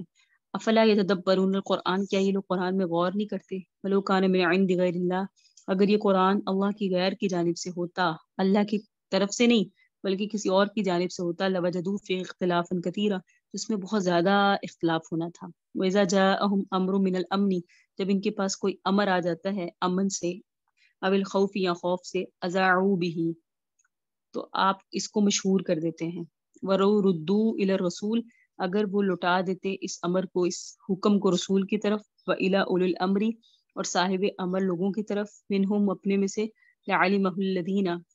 تو البتہ جان لیتے اس امر کو، یستنبطونہ منہم، وہ لوگ جو اس کی تحقیق کر لیتے ہیں ان میں سے، ولولا فضل اللہ علیکم، اگر اللہ کا فضل آپ پر نہ ہوتا، ورحمتہ، اس کی رحمت نہ ہوتی، لتبعتم الشیطان، تو تم شیطان کے پیچھے لگ جاتے، الا قلیلا، مگر کم لوگ ہوتے جو نہ لگتے۔ وقاتل فی سبیل اللہ، سو اللہ کے راستے میں جہاد کرو، لا تکلف الا نفسک، اللہ آپ تکلیف نہیں دیے جاتے مگر اپنی جان کی، وحرز المؤمنین، اور مومنوں کی برانگیختہ کریں، مومنوں کو ابھاریں، ترغیب دیں، عسى اللہ ان یکف بأس الذین کفروا، امید ہے روک دے گا اللہ ان لوگوں کی لڑائی کو جنہوں نے کفر کیا، اللہ اشد بأسا واشد تنکیلا، بے شک اللہ سخت ہے لڑائی کے اعتبار سے، سخت، زیادہ سخت ہے سزا دینے کے اعتبار سے۔ من یشفع شفاعتن، جو کوئی اچھی سفارش کرے گا، یکن لہ نصیب منہا، تو اسے اچھی سفارش کا بھی ثواب ملے گا، ومن یشفع شفاعتن سیئہ، اور جو کوئی بری سفارش کرے گا، یکن لہ کفل منہا، تو اس کے لیے حصہ ہوگا بری سفارش کا، وکان اللہ علی کل شیء مقیتا، اور اللہ ہر چیز پر قدرت رکھنے والا ہے۔ وَإِذَا حُيِّيتُم بِتَحِيَّةٍ، جب تم دعا دیے جاؤ کوئی دعا، فحیوا بأحسن منہا او ردوہا، تو دعا دیا کرو اچھے لفظ کے ساتھ، ان اللہ کان علی کل شیء حسیبا، بے شک اللہ ہر چیز پر حساب لینے والا ہے۔ اللہ لا الہ الا ہو، اللہ کے سوا کوئی معبود نہیں ہے، لیجمعنکم الی یوم القیامہ، تمہیں قیامت کے دن جمع کرے گا، لا ریب فیہ، جس میں کوئی شک نہیں، ومن اصدق من اللہ حدیثا، اور کون زیادہ سچا ہے اللہ کے مقابلے میں عذر بات کے اعتبار سے کون زیادہ اللہ سے سچا ہے۔ مکہ معظمہ میں کفار کی طرف سے ظلم و ستم انتہائی تھا، اس ظلم و ستم کے موقع پر اہل ایمان کے دل میں بھی جو ہے وہ ولولہ آتا تھا، جوش اٹھتا تھا، وہ چاہتے تھے کہ ہمیں اجازت ملے تو ہم ان کفار کے مقابلے میں ہاتھ اٹھائیں۔ انسان کمزور بھی ہو تو چپ چپ کر بیٹھنا اس کے لیے مشکل ہو جاتا ہے، اندر سے ولولہ اٹھتا ہے، جب کوئی دوسرا انسان مارے، زیادتی کرے، ظلم کرے تو آگے سے ہاتھ اٹھنے کا ایک جذبہ ہوتا ہے۔ تو مکہ معظمہ میں جو لوگ ایمان لائے وہ سارے کمزور بھی نہیں تھے، ان میں مضبوط ترین لوگ تھے، جیسے حضرت عمر، حضرت عثمان، عبد الرحمن بن عوف، سعد بن ابی وقاص، جو بعد میں بڑے بڑے جرنیل ثابت ہوئے، ایسے لوگ بھی تھے، اور ان کے جوش کا تو کیا ہی کہنا، جب دوسروں کی طرف سے زیادتی ہوتی تو ان کے اندر ولولہ اٹھتا کہ ہم بھی ہاتھ اٹھائیں، لیکن اس وقت مقابلے میں ہاتھ اٹھانا اللہ کی طرف سے مصلحت اور حکمت کے مطابق نہیں تھا۔ جب سرور کائنات کے سامنے اس قسم کی بات آئی یا ہوتی تو آقا بھی اپنے ہاتھ روک لیتے، اور فرمایا کہ اللہ کی طرف سے بھی حکم تھا کہ ہاتھ روکو، تو اپنے تعمیر نفس کی طرف متوجہ رہو، نماز قائم کرو، اللہ کے راستے میں مال خرچ کرو، صبر تحمل اختیار کرو، جب اللہ کی طرف سے موقع آئے گا تو پھر تمہیں لڑائی کی اجازت مل جائے گی۔ اس طرح سے ان سے کہا جاتا ہے کہ اپنے ہاتھوں کو روک کے رکھو، ہاتھ نہ اٹھاؤ۔ مکہ معظمہ میں بھی یوں ہی ہوا، مدینہ میں آ جانے کے بعد پھر ایک جماعت کی تشکیل پا گئی، ایک جماعت تشکیل پا گئی، جب ارد گرد سے خبریں ملتی مسلمانوں پر ظلم ہوا، عورتوں بچوں کو پریشان کیا جا رہا ہے، تو پھر اہل مدینہ کے دل میں ایسا ہی ولولہ اٹھتا کہ ہمیں اجازت ملے تاکہ ہم اس شر کو کسی طریقے سے دور کریں۔ مدینہ منورہ میں ابتدا میں جہاد کی اجازت نہیں تھی، اس وقت بھی لوگوں کی خبریں سن کے ولولے اٹھتے، لیکن اس پر کوئی اقدام نہیں کر سکتے تھے۔ لیکن جب کچھ جماعتیں مضبوط ہو گئی، ارد گرد سے جب عورتوں اور بچوں پر ظلم کی خبریں آئیں، جیسے پچھلے رکوع میں آئے نا، والمستضعفین من الرجال والنساء والولدان، اس قسم کے قصے جس وقت خبریں پہنچتی مکہ معظمہ میں مسلمانوں کے ساتھ یوں ہوا، عورتوں اور بچوں کے ساتھ یوں ہوا، تو پھر دل میں ولولہ اٹھتا، سرور کائنات کی مجلس میں جہاد کے تذکرے ہوئے۔ اب ایک اور صورت بھی پیدا ہو گئی، مدینہ میں چونکہ بعض لوگ نفاق کی طرف طور پر بھی اسلام قبول کرنے والے تھے، ان کے دل میں مضبوطی نہیں تھی، اور ایسا بھی ہو سکتا تھا کسی نے ایمان تو خلوص کے ساتھ قبول کیا لیکن دل اتنے مضبوط نہیں تھے جتنے اہل ایمان کے تھے، اہل مکہ کے تھے، کیونکہ مارے کھا کھا کر وہ پختہ ہو گئے تھے نا، اور ان کو ابھی اس قسم کی بھٹی سے گزرنے کی نوبت نہیں آئی مدینہ والوں کو، جس طرح مکہ والے پٹ پٹا کے امتحان کی بھٹی سے گزر کے مضبوط ہو گئے۔ مدینہ میں ایمان قبول کرنے والوں کی قلوب ابھی اتنے مضبوط نہیں تھی، نہ ان کے اندر جوش اور ولولہ تھا۔ تو لیکن جب حضور کی مجلس میں اس قسم کے تذکرہ ہوتے تو بڑھ چڑھ کر وہ بھی باتیں کرتے کہ ہاں جی ہمیں اجازت ملنی چاہیے، ہم یہ کریں گے، ہم یہ کریں گے، اور منافقین بھی باتیں کرتے۔ پھر جب کچھ دنوں کے بعد اللہ کی طرف سے اجازت آ گئی، ان کو لڑنے کی اجازت دے دی، حکم آ گیا کہ اب لڑو، جس وقت حکم آ گیا تو اب دل بیٹھنا شروع ہو گیا، اس طرح کافروں کا خوف اوپر مسلط ہو گیا، ڈرنے لگے، جس طرح اللہ سے ڈرنا چاہیے تھا۔ کس طرح ڈر رہے ہیں؟ جیسے اللہ سے ڈرنا چاہیے تھا، بلکہ قرآن کریم تو کہتا ہے اس سے بھی زیادہ۔ ابھی آپ کے سامنے میں نے ترجمہ پڑھا نا، یخشون الناس کخشیۃ اللہ او اشد خشیہ، اللہ سے بھی جس طرح اللہ سے بھی ڈرنا چاہیے اس سے زیادہ ڈرنے لگے کفار سے۔ تو قرآن کریم کہتے ہیں اس سے بھی زیادہ، کیونکہ اللہ سے خوف عقلی بھی ہے اور خوف آنا بھی چاہیے، دشمن سے خوف طبعی ہے، تو انہوں نے ڈرنا شروع کر دیا کہ بھئی ایسا کیسے ہو سکتا ہے۔ تو بیان فرمایا گیا کہ انہوں نے ساتھ میں کہا ربنا لما کتبت علینا القتال، اللہ تعالیٰ آپ نے ہم پہ کیوں جہاد فرض کر دیا ہے، ہم آپ اسے ایک مدت تک ہم سے دور رکھتے، ہمیں ڈھیل دیتے۔ اللہ نے فرمایا ان سے کہو کہ دنیا کی زندگی تو ایک تھوڑی عرصے کے لیے جو اللہ کے پاس ہے وہ زیادہ بہتر ہے، لیکن وہ ہے کس کے لیے؟ متقیوں کے لیے، اور متقیوں کے لیے ہے ولا تظلمون فتیلا، اور کسی پر دھاگے کے برابر بھی ظلم نہیں کیا جائے گا۔ اللہ تعالیٰ اب ان کے دلوں کو مضبوط کرنے کے لیے کہتے ہیں کہ انہیں آپ کہہ دیجئے یہ جو تمہارے دلوں میں ولولے اٹھتے ہیں نا، کچھ دیر تو مہلت ملتی، ہم امن و چین کے ساتھ اپنا وقت گزار دیتے، انہیں کہتے ہیں دنیا کا ساز و سامان بہت کم ہے، تم جہاد سے جو جی چراتے ہو، لڑنے مرنے کو تمہارا جی نہیں چاہتا، یہ دنیا کی مفاد پیش نظر ہے، تو آخرت کے مقابلے میں دنیا کا مفاد کوئی چیز نہیں ہے، ٹھیک۔ اور اس کے بعد کہا کہ اگر تمہیں لگتا ہے کہ تمہیں جہاد میں جاؤ گے تو تمہیں موت آ جائے گی، تو اینما تکونوا یدرککم الموت، تمہیں تو موت کہیں بھی آ جائے گی، خواہ تم مضبوط قلعوں میں ہو۔ اور فرمایا اے نبی یا منافقوں سے کہہ دیجیے ان تصبہم حسنہ، اے نبی منافقوں کو اگر کوئی فائدہ پہنچے تو کہتے ہیں اللہ کی طرف سے ہے، اور کوئی نقصان پہنچے تو کہتے ہیں تمہاری وجہ سے، یعنی آپ کی طرف منسوب کر دیتے ہیں، نقصان کو کہتے ہیں آپ کی وجہ سے ہے، معاذ اللہ۔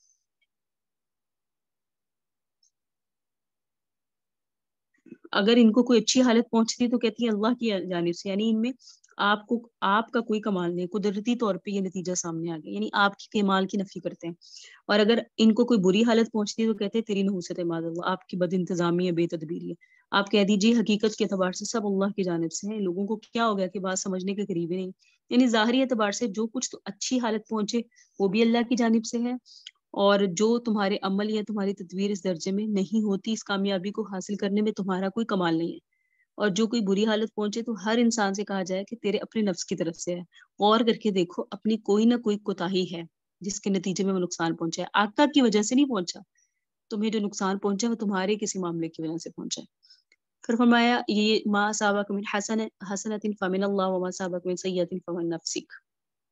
صحیح۔ یہاں ایک طریقہ بتایا کہ نقصان کو آقا کی طرف منسوب نہ کرو، بلکہ تمہیں جو نقصان پہنچتا ہے فمن نفسک، وہ تمہارے نتیجے میں، ورسلناک للناس رسولا، اور نبی آپ کو تو ہم نے رسول بنا کے بھیجا، اور اللہ اس پر گواہ ہے، یہ جو کہتے ہیں کہنے دیں۔ پھر فرمایا گیا کہ آگے خصوصیت سے حضور اکرم صلی اللہ علیہ وسلم کو کہا جا رہا ہے، کیونکہ جب مخاطب سامنے بیٹھے ہوں تو جس طرح سے انداز وہ ہے وہ مخاطبانہ انداز میں بات کی جاتی ہے، فرمایا لوگوں کی طرف سے ہم نے آپ کو اے نبی رسول بنا کے بھیجا، تو متعین کیا کا لفظ ہے نا، ارسلنا کا مطلب ہوتا ہے آپ کو، تو فرمایا من یطیع الرسول فقد اطاع اللہ، جس نے رسول کی اطاعت کی وہ اللہ کی اطاعت کرتا ہے، یعنی اس میں یہ بات بتائی گئی رسول جو کچھ کہتے ہیں اللہ کے حکام کے تحت کہتے ہیں، اللہ کے اشارے کے تحت کہتے ہیں، اپنی جانب سے کچھ نہیں کہتے، رسول کا حکم ماننا ایسے ہی ہے جیسے اللہ کا حکم ماننا۔ وہ من تولی، جو کوئی پیٹ پھیرے گا، اللہ کا حکم نہیں مانے گا، ہم نے ان کو آپ کو ان پر کوئی نگہبان نہیں بنایا، آپ کی ذمہ داری پوری ہے، آپ تسلی رکھیں، جو کچھ بھی ہوگا ان کے اعمال کا محاسبہ ہم خود کر لیں گے۔ آگے دیکھیں وَيَقُولُونَ طَاعَةٌ فَإِذَا بَرَزُوا مِنْ عِنْدِكَ بَيَّتَتْ طَائِفَةٌ، جب آپ کی مجلس میں آتے ہیں تو اس وقت تو باتیں ایسی کرتے ہیں جیسے یہ انتہائی فرما بردار ہیں، اور کہتے ہیں ہمارا کام ہے آپ حکم دیں ہم اس پر عمل کریں گے، ہم تو فرما بردار ہیں، ٹھیک ہے، ہم تو پیدا ہی اس لیے ہوئے ہیں کہ آپ کا کہنا مانیں، ٹھیک ہے، اور اس طرح کی باتیں کرتے ہیں کہ ہم آپ کے بڑے جانسار ہیں، لیکن آپ کی مجلس سے جس وقت یہ چلے جاتے ہیں، جانے کے بعد وہ راتیں آپ کے خلاف تدبیریں کرنے میں گزارتے ہیں اور آپ کو کسی طرح سے نقصان پہنچانے میں گزارتے ہیں. تو یہ ایک قسم کا نفاق ہے جو جماعت کے اندر بد نظمی پیدا کرتا ہے. جو دل آپس میں جڑے ہوئے نہ ہوتے ہیں، نہ ہو تو اس طرح کی بے برکتیاں ہوتی ہیں. کہتے ہیں ہمارا کام تو قبول کرنا ہے، ہمارا کام تو ماننا ہے. جب آپ سے اٹھ کر باہر چلے جاتے ہیں تو اس میں ایک طائفہ باتیں کرتا ہے غیر اس کے جو کہہ کر آتے ہیں آپ کے پاس. یعنی مجلس میں آ کر جس قسم کی فرما برداری ظاہر کرتے ہیں، مجلس سے نکلنے کے بعد ان کے جذبات فرما برداری والے نہیں ہوتے، اس کے خلاف مشورے کرتے ہیں، اس کے خلاف باتیں کرتے ہیں. تو وہ یہ نہ سمجھے کہ مجلس میں جا کے جو اس قسم کی باتیں کرتے ہیں وہ ہم سے چھپی ہیں. واللہ یکبت ما یبیتون، اللہ لکھتا ہے ان باتوں کو جو وہ خفیہ کرتے ہیں. فاعرض عنہم، یہ بڑوں والی بات سمجھائی جا رہی ہے کہ آپ ان سے اعراض کریں، آپ ان کا پیچھا نہ کریں. ذرا سی بات معلوم ہو جائے تو آپ احساس کریں، افسردہ ہو جائیں یا آپ غمزدہ ہو جائیں، ایسا نہ کریں، بلکہ ان سے اعراض کریں، ان سے منہ موڑ لیں، اللہ پر بھروسہ کریں. کچھ نقصان نہیں پہنچا سکتے، ان سے بنے گا کچھ ہی نہیں، یہ کچھ بگاڑ ہی نہیں سکتے، کوئی گڑبڑ ہی نہیں کر سکتے، کیونکہ آپ کے ساتھ اللہ کی طاقت ہے. پھر فرمایا فلا یتدبرون القرآن، کیا یہ لوگ آپ کو رسول نہیں سمجھتے، ان کے دل میں آپ کے رسول ہونے کی عظمت نہیں، تو کیا یہ قرآن میں غور نہیں کرتے؟ اگر غور کریں تو انہیں پتہ چل جائے یہ اللہ کا کلام ہے. جب یہ اللہ کا کلام ہے تو جس پر اتری وہ اللہ کا رسول ہے. جب رسول اس کلام کی اشارات کی اتباع کرتا ہے، کوئی کام کرتا ہے، تو اس میں اچھا نتیجہ سامنے آ جائے یا برا نتیجہ آ جائے، جو کچھ بھی ہو رسول کی ملامت نہیں کی جائے گی. اگر یہ قرآن میں تدبر کرتے تو یہ بات ان میں سمجھ آتی. اگر یہ اللہ کے غیر کی جانب سے ہوتا تو اس میں بہت اختلاف ہوتا. لیکن قرآن میں اول سے لے کر آخر تک غور کرو تو اس میں کسی قسم کا کوئی اختلاف نہیں ہے. اتنی فصیح اور اتنی بلیغ زبان ہے احکام کے اعتبار سے، حکم کے اعتبار سے. تو عقل بھی اس بات کو سمجھتی ہے کہ اللہ کی طرف سے ہو سکتا ہے، کوئی بندہ اس کو نہیں بنا سکتا اپنی طرف سے. پھر فرمایا وَإِذَا جَاءَهُمْ أَمْرٌ مِّنَ الْأَمْنِ أَوِ الْخَوْفِ، یہ ان کی انتظامی طور پہ بدعنوانی کا ذکر ہے کہ اس قسم کے ہلکے پھلکے لوگ ہیں کہ کوئی خبر پہنچ جائے تحقیق کرنے کی ضرورت ہی محسوس نہیں کرتے، ایسے ہی مشہور کر دیتے ہیں. جس طرح سے لوگوں کو پروپیگنڈا کرنے کا بڑا سلیقہ ہوتا ہے، بات ایک ہاتھ آ گئی تو فوراً اڑا دی، تحقیق کی ضرورت ہی نہیں ہے کہ یہ صحیح ہے یا غلط ہے. تو بسا اوقات اس قسم کی افواہیں پھیلا دینا نقصان دہ ثابت ہوتا ہے. امن کا مطلب ہے خبر ایسی آ گئی جس میں خوشی ہو، امن کی خبر ہو، اس کو سن کے انسان مطمئن ہو کر بیٹھ جائے. اور خوف کا مطلب ہے کسی دشمن کی طرف سے چڑھائی کا اندیشہ ہے، تو بلا وجہ ہی اس طرح خوف اور ہراس پھیلا دیا جاتا ہے. تو یہاں ان کے متعلق فرمایا گیا ہے کہ اگر کوئی ایسی بات آ جاتی ہے نا ان کے پاس، تو تحقیق نہیں کرتے بلکہ اس کو خود سے اڑانا شروع کر دیتے ہیں. بلکہ انہیں چاہیے کہ اس کو لوٹا دیں اللہ اور اس کے رسول کی طرف، اور اپنے میں سے سمجھدار لوگوں کی طرف، حکام کی طرف، علماء کی طرف، فقہا کی طرف. تو پتہ چلا جن کو تحقیق کی عادت ہوتی ہے وہ جان لیتے ہیں، جاننے کے بعد پھر وہ بتاتے ہیں اشاعت کے قابل ہے یا نہیں. اگر یوں کیا جائے تو ان کے حق میں بہتر ہے. اللہ کا فضل تم پر نہ ہوتا، اللہ کی رحمت نہ ہوتی تو تم شیطان کے پیچھے لگ جاتے. اور جن کو اللہ نے سلیم الطبع بنایا، جن کی عقل سلیم ہے، وہ بچ جاتے ہیں، ورنہ اکثر بیشتر شیطان کے طریقے پر چل جاتے ہیں. اللہ کا فضل ہے، رحمت ہے کہ اس نے رسول بنایا، کتاب نازل کی، موقع بہ موقع تمہیں ہدایت دی جا رہی ہے. اللہ کے اس فضل و رحمت کا شکریہ ادا کیا کرو، انہیں کام کی پابندی کرو، اس میں تمہارا فائدہ ہے. اگر اللہ کی طرف سے اس طرح کی رہنمائی نہ ہوتی تو تم سب لوگ خسارے میں پڑ جاتے. پھر فرمایا فقاتل فی سبیل اللہ، فی سبیل اللہ الذی فی سبیل اللہ لا تکلف الا نفسک وحرز المؤمنین. شروع رکوع میں بعض لوگوں کا ذکر ہے جو جہاد کے بارے میں اپنے دلوں میں کچھ کمزوری رکھے ہوئے، ان کی مناسبت سے کچھ آگے مضامین کا ذکر کیے گئے تھے. اس آیت میں پھر رجوع ہے اس مضمون جہاد کی طرف. اللہ فرماتے ہیں آپ اللہ کے راستے میں لڑائی لڑیں، یہ سرور کائنات کو خطاب ہے. آپ قتال کریں اللہ کے راستے میں، تمہیں تکلیف دیے گئے مگر اپنی جان کی، یعنی آپ اپنے نفس کے مکلف ہیں، اور مومنین کو ترغیب دیتے رہیں. اگر آپ کی ترغیب دینے سے کوئی شخص جہاد پر آمادہ ہو جائے، جہاد میں شریک کر لے ہو جائے، تو اس کے لیے سعادت ہے. اور آپ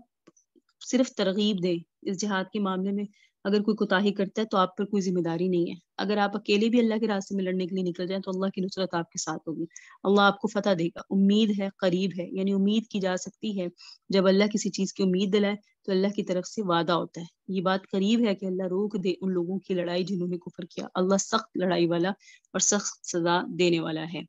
حارز المؤمنین سے کیا مراد تھا؟ مومنوں کو ترغیب دلائے. میں یشفع، آگے سفارش اور شفاعت کا مسئلہ آ رہا ہے کہ سفارش کرنا، کسی کی شفاعت کر دینا، اس میں ہمیں آداب سکھائے گئے ہیں کہ جو اگر اچھی سفارش کرو گے یکن لہ نصیب منہا، تو سفارشی کے لیے بھی اس میں سے ثواب ہے. اور جو کسی کی بری سفارش کرے گا تو وہ اگر جھوٹے کی سفارش کر رہا ہے تو جو جھوٹے پہ گناہ ہے یہ اس پر بھی ہوگا. تو یہاں ہمیں ایک ادب سکھایا گیا کہ جب سفارش کرو تو دیکھ لو میں کیا حق بات کی کر رہا ہوں، نیکی کی کر رہا ہوں یا برائی کی. اگر نیکی کا کر رہا ہوں تو اس میں ثواب ملے گا، برائی کی طرف کر رہا ہوں تو گناہ ہے. پھر آگے فرمایا وَإِذَا حُيِّيتُم بِتَحِيَّةٍ فَحَيُّوا بِأَحْسَنَ مِنْهَا أَوْ رُدُّوهَا. جب دو شخصوں کی آپس میں ملاقات ہو جائے تو اسلام سے پہلے جاہلیت کے زمانے میں بھی کچھ ایسے الفاظ مروج تھے جو ایک دوسرے کے سامنے استقبال کے طور پہ تطیب خاطر کے لیے بولے جاتے تھے. جیسے عرب میں رواج تھا اہلا و سہلا و مرحبا، یہ الفاظ کہنے، یا کسی سے ملاقات ہوتی تو کہنے حیاک اللہ عین ام صباحا انعم اللہ بکا عینا، صبح کے وقت تو خوش ہو جا، اللہ تیری آنکھیں ٹھنڈی کرے. اس قسم کے الفاظ ملاقات کے وقت کہے جاتے تھے. تو اس میں لیکن سرور کائنات نے اسلامی معاشرے کو جو طریقہ بتایا ملاقات کے وقت آپس میں الفاظ بولنے کا، ایسے الفاظ بولنے کی اجازت ہے جس کے اندر کوئی کفر و شرک کا معنی نہ پایا جائے، کسی کافر قوم کا شعار نہ ہو. ایسے دعائی الفاظ بولے جیسے ابتدا میں سلام کے تھے. تو یہاں بھی یہ فرمایا مسلمانوں جب تمہیں دعا دی جائے تو تم اس سے بہتر دعا دو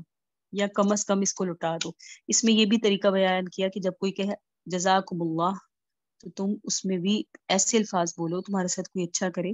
تو تمہیں کوئی دعا دے تو تم اس یا تو کم از کم اتنی ہی دعا دو یا اس سے بہتر دو. اللہ لا الہ الا هو لیجمعنکم الی یوم القیامہ لا ریب فیہ ومن اصدق من اللہ حدیثا.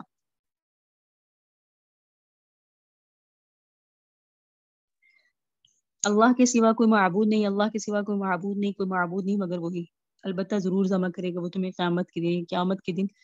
کی طرف چلاتا ہے، تمہیں اکٹھا کرتا ہے. لا ریب فیہ، جس میں کوئی شک نہیں. اور بات کے اعتبار سے اللہ کے مقابلے میں کون زیادہ سچا ہے؟ یعنی کوئی سچا نہیں اللہ کے مقابلے میں، اللہ سب سے سچا ہے. لہٰذا اس نے جو بات کہی قیامت آئے گی، قیامت کے دن تم سب اکٹھے کیے جائے گا، یہ بات سچی ہے اور مطابق للوقوع ہے، اس میں کوئی تردد کی گنجائش نہیں. احکام ذکر کرنے کے بعد اس قسم کی آیات کا آ جانا یہ بھی ترغیب اور ترہیب ہے تاکہ ان احکام کے ماننے اور ان پر عمل کرنے کی رغبت انسان کے دل میں ہو. پیچھے احکام آئے، یہاں ہے ترغیب اور ترہیب، ڈرانا اور رغبت دلانا تاکہ وہ جو اللہ نے احکام بتائے ان پر عمل کرنا آسان ہو. هذا هو المرام والله اعلم بحقيقة الكلام. سبحان ربك رب العزة عما يصفون وسلام على المرسلين والحمد لله رب العالمين. ربنا تقبل منا انك انت السميع العليم وتب علينا انك انت التواب الرحيم.